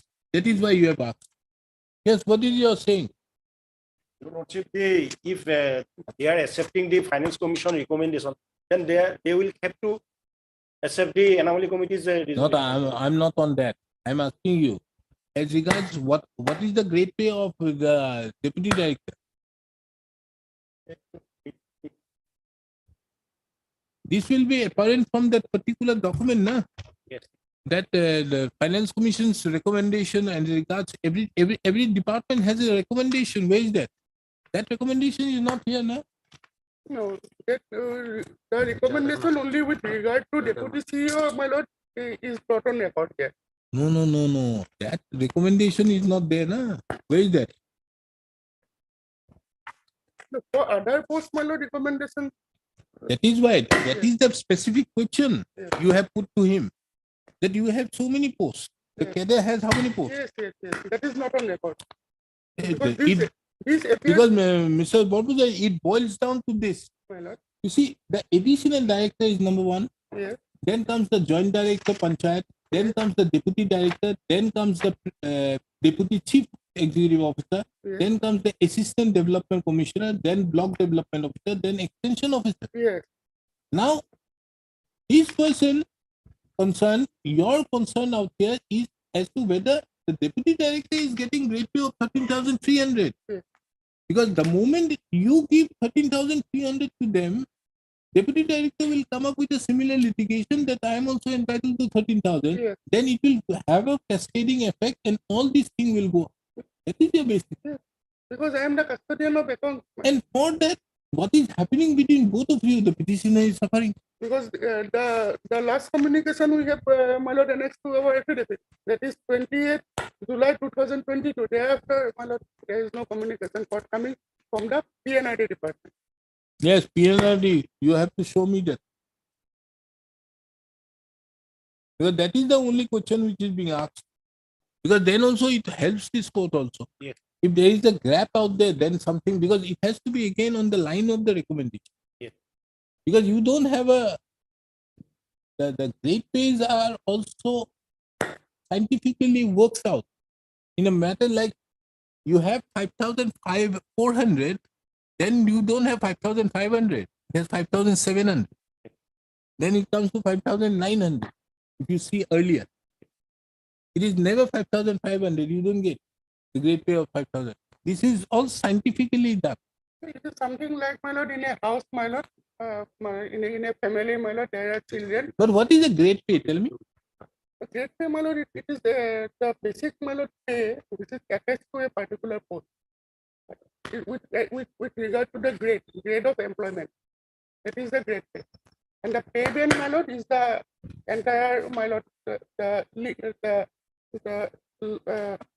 I'm not getting the word well. It is the entire structure, pay band. And the great pay is? Grade pay is, my lord, with regard to a particular grade of employee. So therefore, the grade pay increases, my lord. Because the pay band includes, my lord, the basic, then, my lord, TA, everything is there, then grade pay. So it is against the particular post. Against a particular post. And it is. So why do you have this great pay? Grade pay has to be there, my lord, because in order to, my lord, for financial discipline of the entire employee structure, it is in a tabular form. In the Obviously, it has to be in a tabular form. Yes. It will be helpful. Otherwise, where it will go run around every. In fact, it is at page Huh? 45. For every post, the grade pay is mentioned, my lord, page 45 of the rate petition. It is under rule. It is appendix framed under the rule 4 and 25. Lordship will find. Name of the post and grade pay. Now, some of the posts have been, my lord, allotted to different streams, like principal, CTC, Jorhat, in the rank of joint director. But the hierarchy, your lordship, from below towards up, my lord, the hierarchy, your lordship, will be very clear, grade pay wise. Deputy director is also using, my lord, grade pay. It was all. at page 45. Like in MSCP, what happened? You don't get the increase in the pay scale. There's no increase in the pay structure, pay band. Pay band remains the same, but you are only enhanced with the grade pay. Yes, so pay band is the final constituent of various components. Grade pay being one component of the pay structure of a particular employee. But as far as I know, grade pay is a thing which is given above the pay band. The reason behind it is earlier a person is given, okay, this amount of the money, and along with that, some other additional amount is being given. Now, in order that there is no discrepancy in this regard, that this person is given this much or this person is here, it has then become a norm that you have a grade pay, so that in respect to this grade, that is the person who, or what happens, a person may get earlier at one point of time, a person used to get, he's doing better, so we give him some more money. Now, in order to maintain an equality amongst the persons who are equal, working in the same cadre and the same, this grade pay has been fixed, so what I that have there is submitted. under no circumstances an inequality among, just for example, the deputy chief executive officer. Yes. A petitioner number 1 may say would also get the same, along with the petition number 10 also will get the same. This is the what is given apart from what is required to be given as per the people. Yes, that Lordship is correct. And this is what I have submitted. Perhaps I was unable to convince my lord, because it is with regard to cadre and, my lord, the strata of employment, the hierarchy.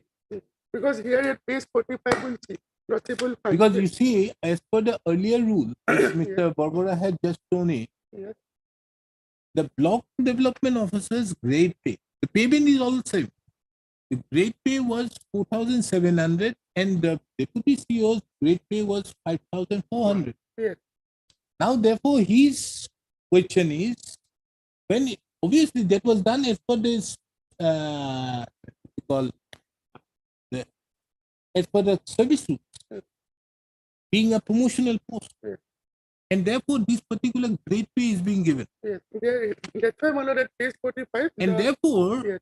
his contention specifically, you are giving him the same grade pay. Yes. Thereby, all the promotion he has got, it is only in the name, not in the pay. Absolutely. in simple. Isn't it, Mr. Vora? Mr. A.C. Barbara, the learned senior counsel, assisted by Swen and Mr. R. Barbudari, appears for the finance department. Mr. Yes, Escort, Akon Yes. appears on behalf of the PNRD department. Sir, he is the additional agent. Here is the. He appears for the standing counsel. Yes. Standing counsel for the PNRD department. Pay commission is extinct. Pay commission is extinct. There's no entity. Nobody can represent 7 pay. Upon hearing the matter, Non-existent body. it appeared on record, it appears from a perusal of the affidavit so filed and the file notings enclosed to the affidavit by the finance department as to whether finance department, which shows that the finance department had requested the PNRD department to apprise the state department as to whether there is any other post in its cadre which enjoys a great pay of rupees 13,100 or 300? 13,300. 300. Right. Which is being recommended by the PNRD department to be given to the deputy CEO. Taking into account the same, this court directs the finance department to produce the pay scale so recommended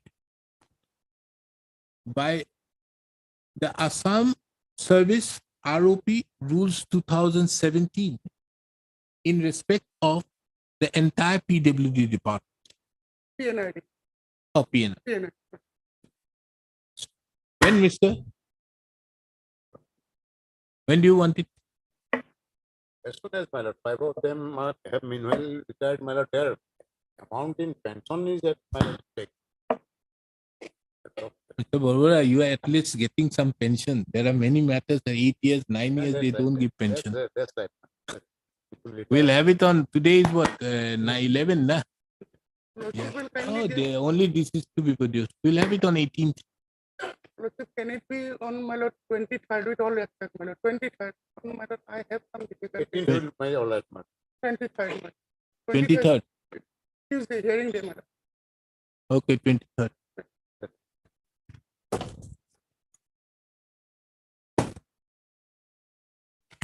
So, My like, lord, maybe. Obliged.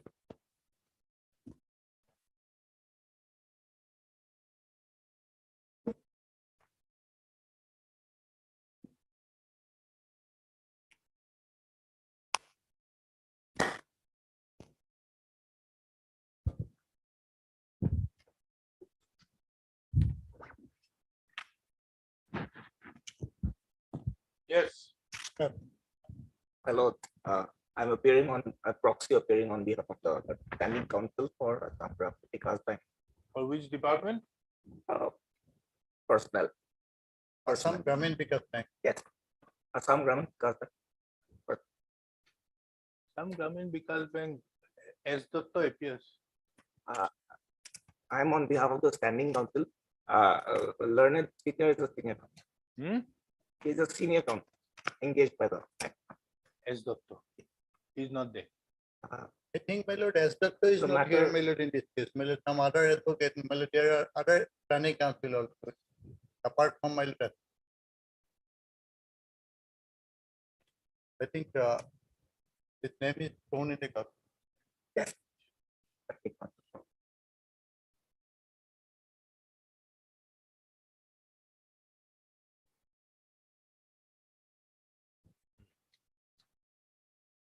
So you want adjournment. I'm somewhat prepared, my lord. Oh, fantastic. Take it up then. You're prepared. It was on the 9th of January 2023. It was inquired by this honorable court Ah. whether the payment as clerk petitioner was made from the 2003 to 2010. So we have paid, this answer is in the affirmative. We have paid. Apparently the bank has given us ledgers of payment. This court asked whether, as well as the respond to inform the court on the next date as to whether the salary as a clerk from 2003 to 2010 has been received by the petitioner. Yeah. That is the area salary. Yeah, area salary as a cashier, clerk. Okay, has he got it? Yes, affirmative. My lord, Now, what is he asking for? is asking for payment as the officer JMG person.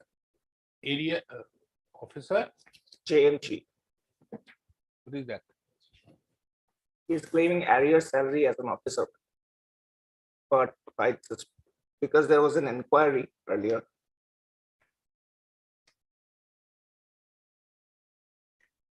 But rejected the area salary payable during the period of service as a clerk come cashier from 1/9/2003 to 25/5/2010.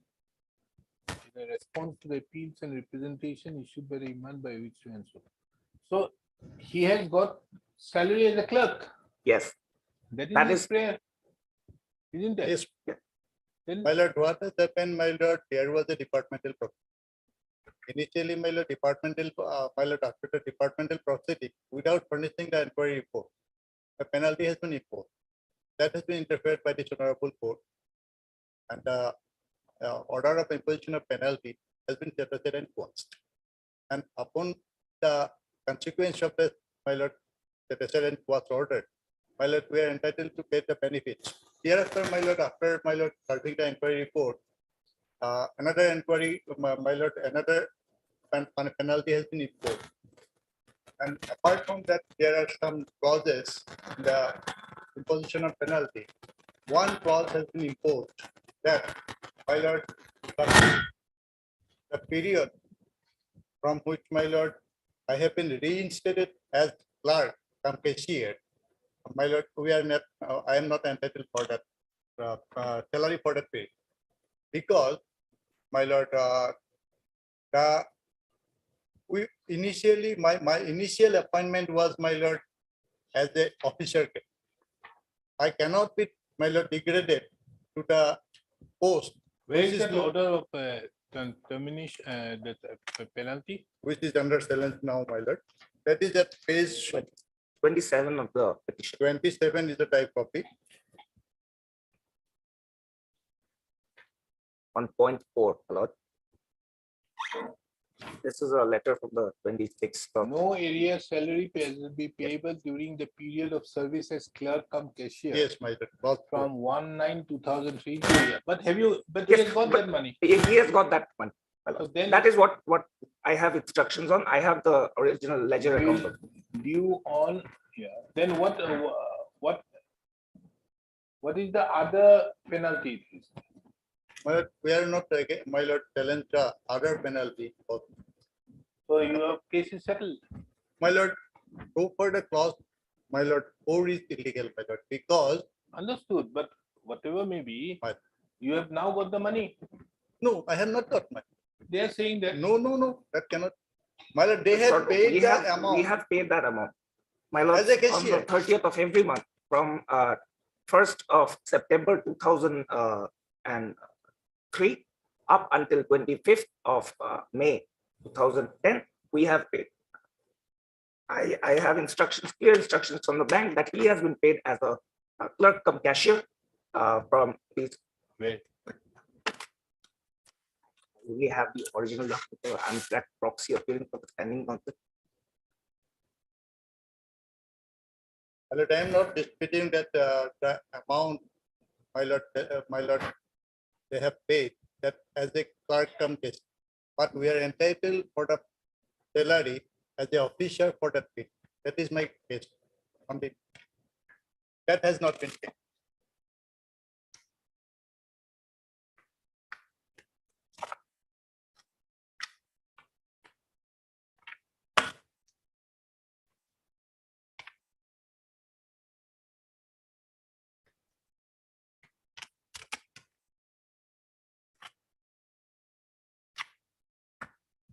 Okay.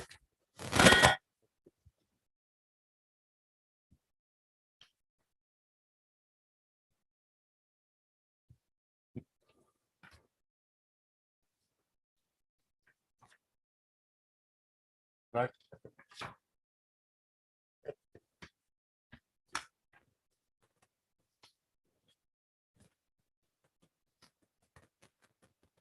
What is this account details? This is for the employee account, the amount deposited.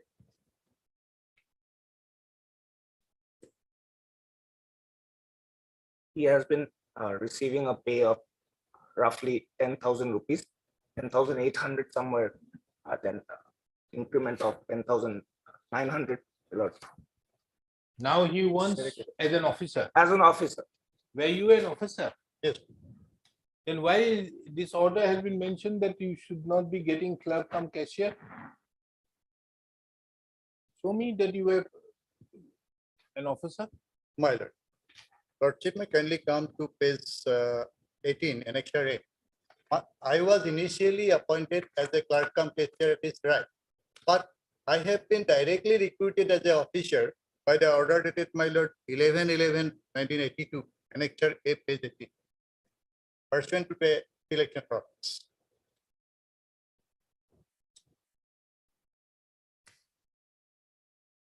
That copy, your lordship may find at page 16.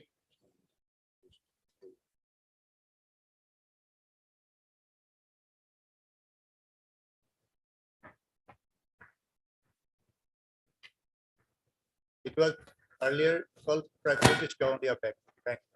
After that, my lord, it was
But you submitted your initiation of the disciplinary proceedings was on the basis that you asked for field officer, field supervisor. Field That was supervisor is rejected a by the- officer. Huh? The post of field supervisor, the officer. Understood, but that is what you have asked, and that was not given Well, at any point of time. no, that I was appointed as a, my lord, But that is what was your request to, you have all along represented that aspect of the matter, and that is the reason why the proceedings were initiated against you. The disciplinary proceedings was initiated against you, as per you, when you mentioned in the earlier round of litigation, is that you were a field supervisor, but you were only not given that particular scale of pay and all, for which you have been demanding that you should be, and these representations, on the other hand, being redressed, you were put under suspension, discipline proceedings was initiated. But isn't it your case out here that you have to show that you were an appointment, but are you asking out here that you have to be given as a field supervisor? You are only asking for setting aside and quashing the condition number 4. Why? because my lord, lordship may kindly say, the earlier order passed by the honorable court. No, that I have looked into it. Right. But where is it out here you are asking that Right. the scale, the area salary has to be as per the field supervisor? My case is, my lord, since this honorable court antecedent was the earlier order of my lord, position of penalty. We are entitled to get the benefit of the, my lord, No, nothing. lordship may Nothing to that kindly, effect. No. lordship may kindly see. I will try to establish your lordship. First of all, your petition, your prayer is vague. Absolutely. You are only asking for quashing that clause 4. And the other is, then are you ready to return the amount which have been paid to you now? No, that is not the case, my lord. Then? The case was, my lord, initially the departmental proceeding was No, initiated. but that is not your case here also. You are challenging an order being passed in the departmental proceedings wherein it says that you would not be entitled to the area salary for this period to this period till as a clerk come cashier. That is the penalty you are aggrieved with. But where is your prayer out there that in fact you should get your salary as a field supervisor, not as a clerk? That is not your case at all. Now you are coming up with I am this. entitled to get the benefit of my lord salary as a, my lord, field supervisor. Of For course. that, you have to approach the appropriate forum for that. That was initially your representation, as you could see in this particular paragraph. You kindly look into paragraph 4, page 23. That is your case. That you are entitled to the field supervisor. But that when you submitted the representation, the authorities, instead of ventilating those, have put you under suspension. Have initiated the departmental inquiry, and after that, this was the penalty which have been imposed, that you would not be entitled for the area salary for this. But you have to come up with a case that you are a field supervisor, and as such, for that you are entitled to whatever means. That is not your case in your petition. No, I have been appointed as field supervisor. So what? I can't help you. My lord, Because that is not your. while Now let us read your prayer. Let us read your prayer. I am only challenging the condition number 4. But Well, because, my lord, So if you are not clear on your what you are challenging, how are you going to get any further relief? my lord, I fail to understand, my lord, why I am not entitled for How, this, how my are lord, you because, entitled? because, my First of lord, all, you are the law No, cannot first permit. of all, you are to ask for a categorical thing that you are a field supervisor. Where is the prayer for that?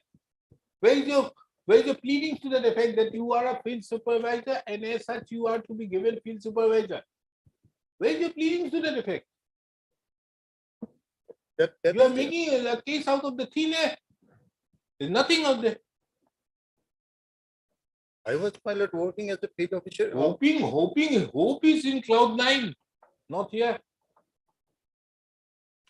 Since, my lord, at the time of my lord, Mr. Imposing Mr. penalty. Sharma, you don't have a case to those effect. Unless you have a liberty, ask for that, file a separate writ petition, ask for that you are a field supervisor. They have not, instead of that, they have gone for a departmental inquiry. Now what has happened? They are all still paying me the clerk, come cashier out here, but I am a field supervisor. So I should be getting that. Where is your case made out to them? while they came to know that this is the order, my lord, that cannot be permissible under law, they have been reinstated me as a field supervisor, not a field supervisor. After promoting my lord to the post of branch manager, I have been reinstated as branch manager. Only the earlier order, by which, my lord, I have been reverted back to the post of, my lord, clerk cum cashier, my lord, as a penalty, that has been set aside by this honorable court. Then, my lord, I am entitled to the constituent benefit because, my lord, they have reinstated me as a officer from the current date, not from the date on which, my lord, the earlier order of imposition But penalty. that is not a challenge here. Here, that is the challenge here. No. What is your challenge? Let us see your repetition. Well, see the prayers. Let us read the prayers. What are your prayers? Prayer at page 14, my friend. Let us read. Writ in the nature of mandamus shall not be issued, commanding, directing the respondent to release the arrear salary to the petitioner with effect from 1/9/2003 to 25/5/2010. This is in respect to the clause 4. Then The 25/5/2010 is the order of my lord subsequent. As per the penalty order, you were not entitled to this area salary. That is why you are sought for. My lord, from the date of my lord imposition Where of is your penalty. prayer that you Well- are a field supervisor? You don't have a prayer, you don't have a case to that effect. You have a case, you file a writ petition for that, but this is not a case for that. You are entitled to promotion, you have been reduced in rank. Those are the various aspects of the matter which needs to be challenged. Where is it? What you have challenged should not be issued directly as well to set aside and quell only clause number 4 of the order dated so and so and so and so. Then that is only for area salary. That we have also paid. We have also paid the arrears as a clerk. The list is. This is You can enhance the year of this case. This case is here. He has already paid. You have got the salary for a clerk? Area? As clerk? As a clerk, I have. Fantastic. We close it. My lord, We are lordship, giving you the liberty to, if you have. lordship, may kindly fix it on Tuesday, my lord, I will satisfy your lord. For what? My lord, I'll try to. No, satisfy. this court doesn't have the time for all these things. On Tuesday, my. Why, my lord? Because my lord, lordship may kindly see. You don't have the prayer. You don't want to make it. My lord, You have already got that money, matter hence. You want a liberty, I can give you a liberty for challenging whatever you feel like. But don't come up because with all the, this. because the, my lord, lordship may kindly give. Few No, times, Mr. Sharma, sorry. few times, my lord. No, to no, satisfy your no, lord. nothing doing. You're My lord, only. lordship wanted to know. Kindly see, Annexure M. Annexure M, Prasanto Sharma, what is it case? Let us see your representation. Yes, the reminder on my earlier appeal dated so and so. In continuation, I would once again lay my few lines that seems to have were adjudicating the case in remand, which I was again have been reverted to a lower rank. This honor court please to allow my petition on the basis of the establishment can be reverted to a lower rank by way of a punishment than to a rank in which he was initially. The honor was pleased to quash the said order as the same was not sustainable in the law.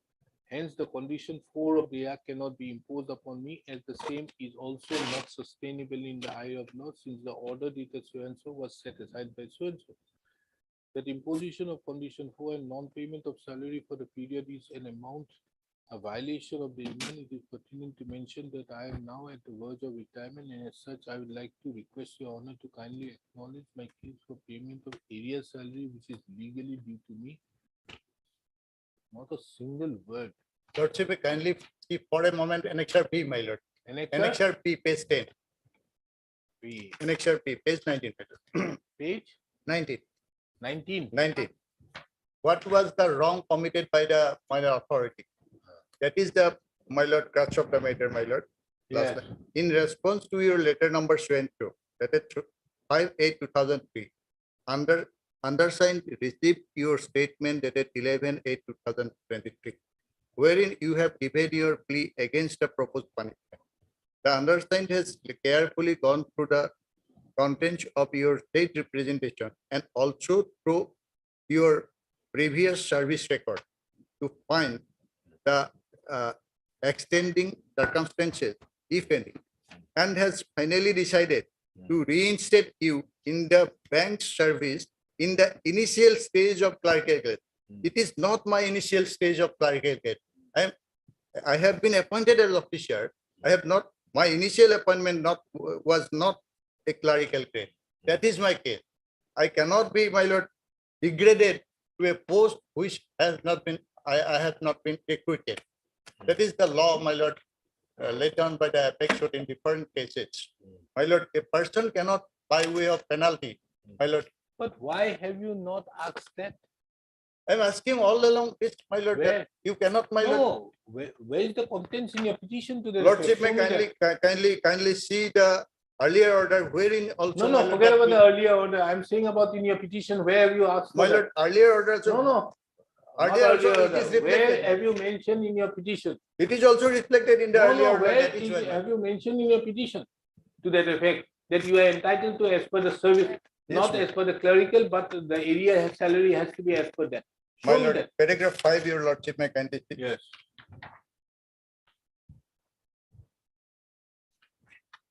Paragraph 4, first, my lord, page 7.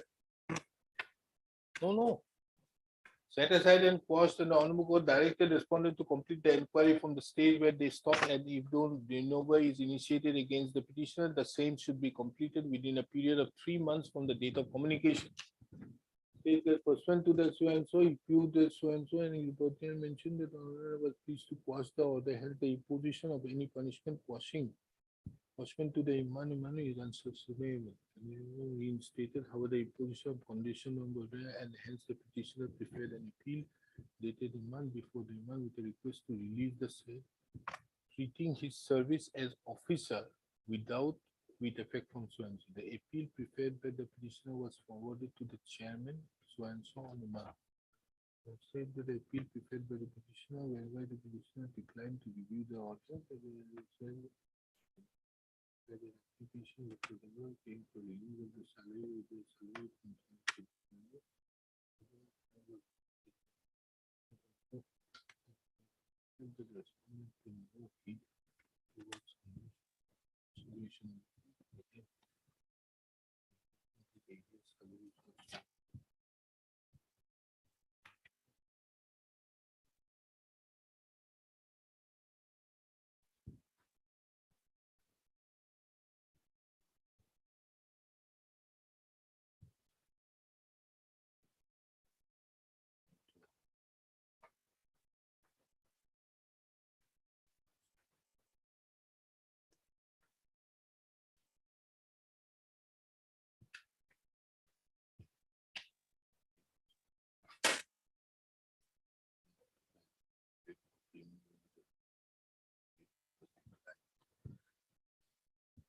See the last line, page 11, para 12, last line.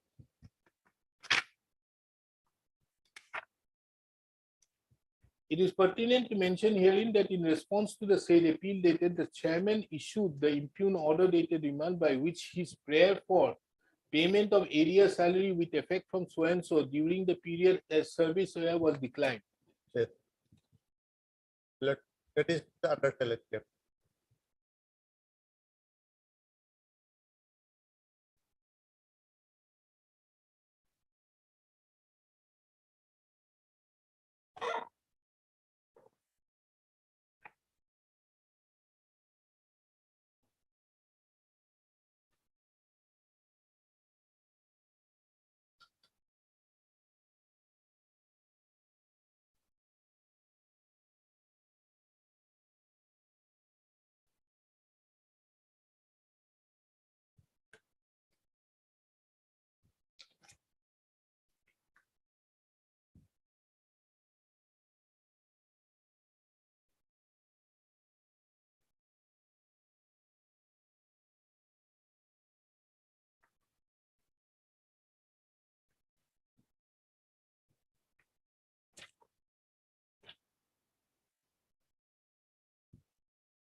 Yes, Mr. Counsel, tell me one thing. You have reinstated him as officer JMC. Yes. Scale 1. With effect from 1/9/2003. Not with effect from 1/9/2003, my lord, with effect from 26th from the 26th of May. No, kindly come to page 27E of the petition.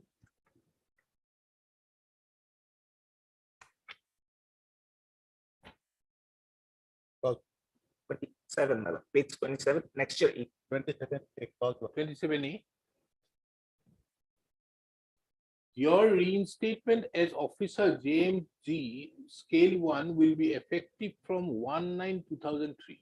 Effective, my lord. That is, Effective that is there. means he will, his promotion or his reinstatement as an officer would be effective from 1/9/2003. Okay, that is effective date of previous punishment. Hello. Okay, with minimum initial scale of pay of so and so.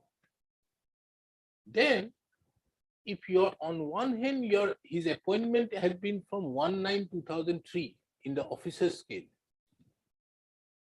Then where is the question of payment of area salary, not payment of area salary as clerk come cashier from 1/9/2003 to 25/5/2010? Because this is the order. Yep. How do you reconcile both? Although it is not the petitioner's case and horrendously drafted petition.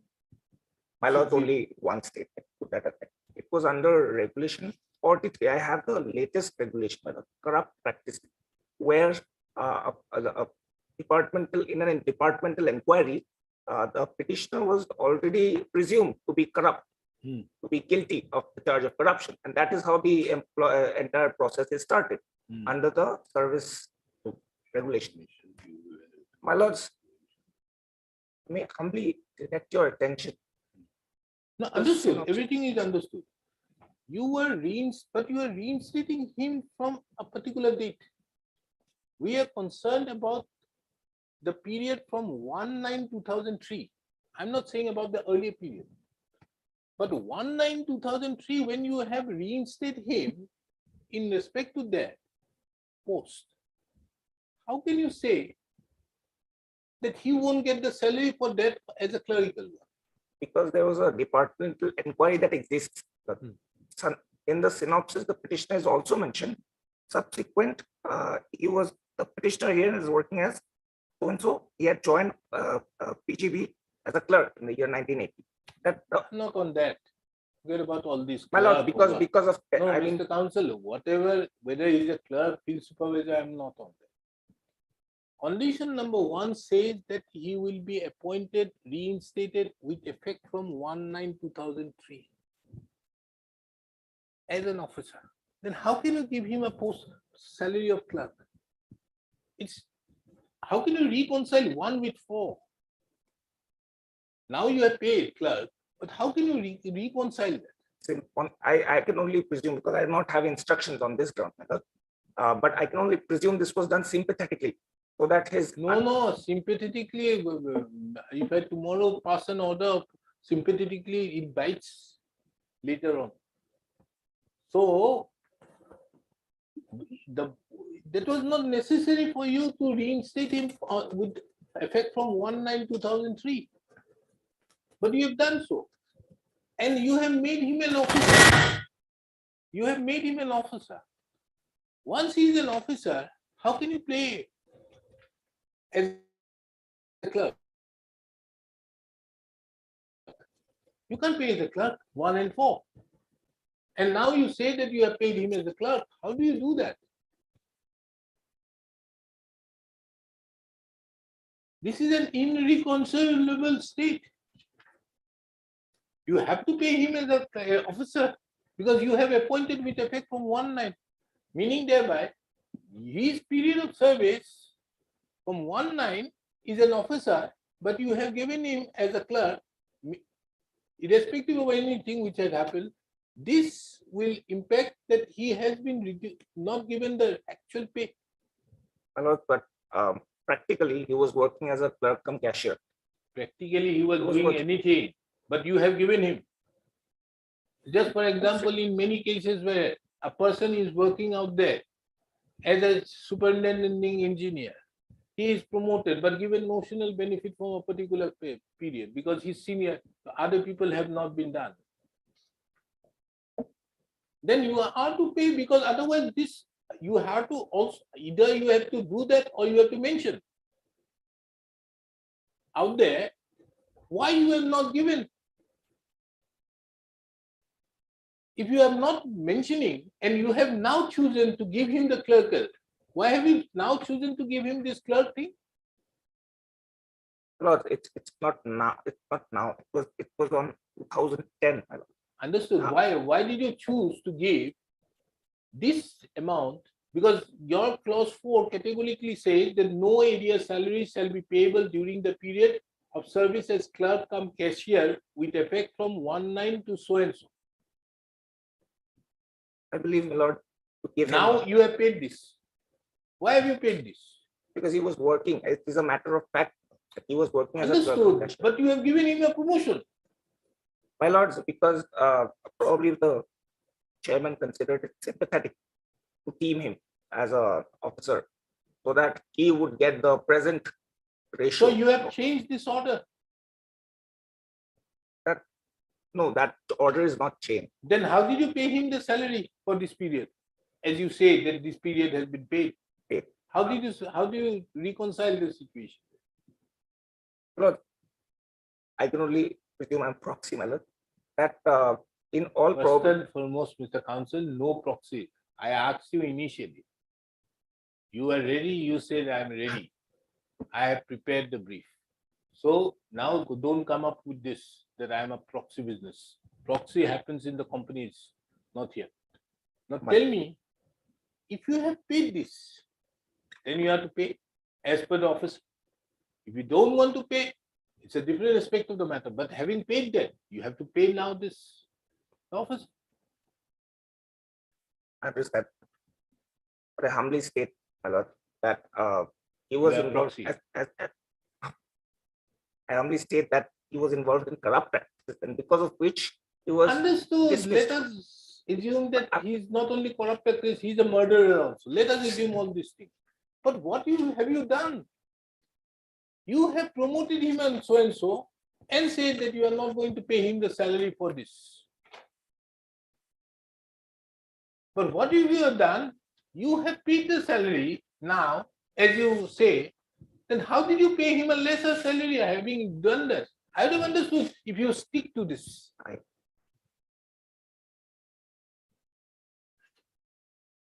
You may think about and say one aspect of the matter, then look here, this period as clerk cum cashier, which is there,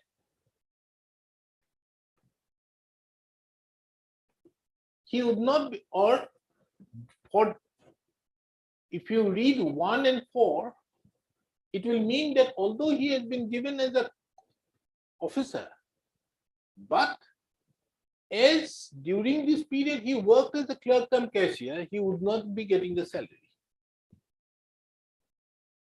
That is what is being meant. But 1 does not reconcile with 4. And that too after what you have done.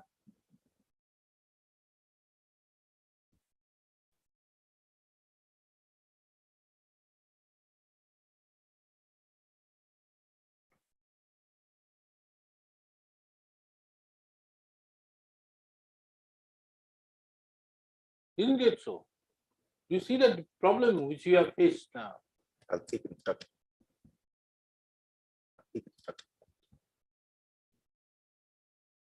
I'll record it that this is not a part of the petition, but on a query this has happened. Heard Mr. D.K. Sharma, the learned counsel, appearing on behalf of the petitioner. Mr. D. Banerjee appearing for D. Banerjee. Standing.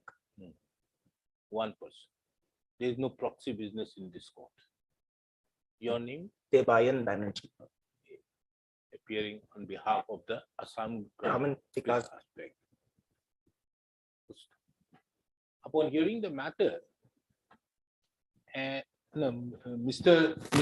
Banerjee, the learned counsel appearing on behalf of the Assam Gramin Bank, have produced some instructions dated 6/2/2023 and along with certain documents to show that the petitioner was paid the area salary for the period from 1/9/2003 to 25/5/2010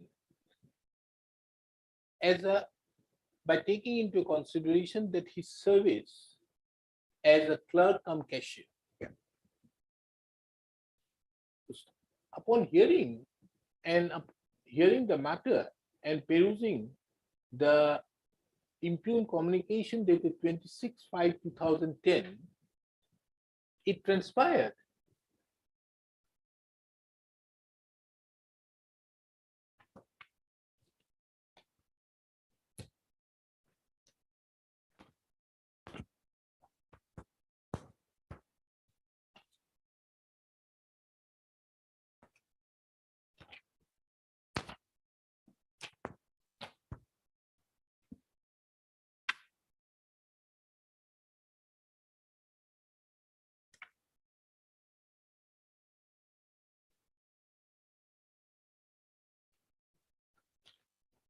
that transpired from clause 1 that the petitioner was reinstated as officer JMG, scale 1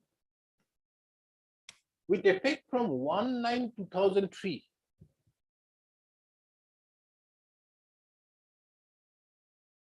With minimum initial pay scale of rupees 10,000 plus 6 notional increments payable between 1/9/2004 to 1/1/2009. 1/9/2009. And as such, the petitioner's basic pay stood at rupees 12,820.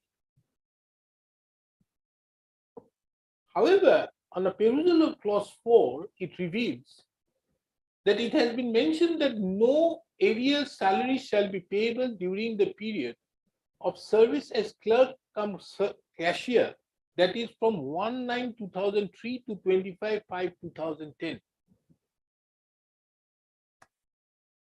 Put a pointed query to the learned counsel appearing on behalf of the Assam Gramin Vikas Bank that when the petitioner have been reinstated as officer JMG scale 1 with effect from 1/9/2003, where is the question of the petitioner being paid the area salary from 1/9/2003 to 25/5/2010 in the scale of pay of a clerk cum cashier? The learned counsel appearing on behalf of the Assam Vikas Bank, Gramin Vikas, submits that this aspect of the matter is not a part of the pleadings as well as the case of the petitioners. And as such, he submits that he would like to take instructions in that regard.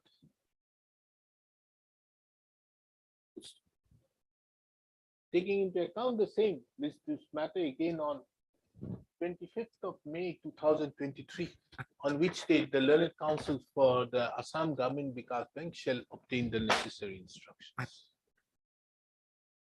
Yes. My lord, my simple case, my lord, though, my lord, my lord, Simple deficiency case, is you there don't in have the a- pleadings, my lord, is that, my lord, the initial appointment, they have, my lord, treated as clerk cum cashier, it's not true. My initial appointment is officer and they reverted back to the clerk cum cashier as a penalty. That is not permissible. And that is why we have challenged on 2 counts, my lord, the earlier occasion. 1, non-furnishing of inquiry report. I'm not Second- concerned with earlier. You Well- want, are you on review of the earlier judgment? No. In this judgment, in I- this there is case, no- there is no- not a single word or whisper as regards the query being put. You are only concerned, the bar which was given, or you are concerned with clause number 4 is only in respect to not giving you the area salary from 1/3/19/2003 to 25/5/2010. That is one day before that order. That That order is has been, your case. that order has been reviewed by the authority pursuant to the earlier direction.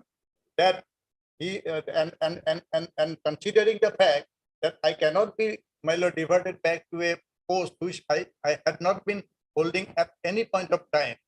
That is why I have been reinstated as an officer.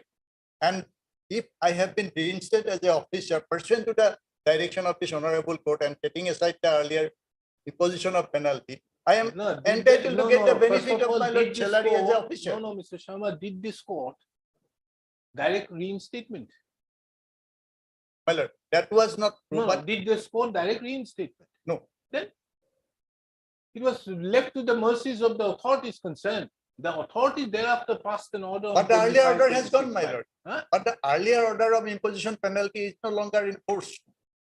There's no quarrel That with is why, my lord, they have been reinstated me with effect from, my lord, that order on which date, my lord, Understood, but where is your pleadings to that effect? some defect is there, but I do it. Not that a defect. There's a horrendous pleadings out here. I beg leave to submit, my lord. I beg leave to submit on this limited point. My lords, on the synopsis of the petition. No, their case is, they have not made out the case. But the only thing which I am asking you, because this is, you can't reconcile 1 with 4. There's a difficulty. Because on one hand, you say that he's an officer on that particular date. I'll oblige you on it. And on the other hand, you say that he's not going to get clerk. How do you reconcile both? Chala.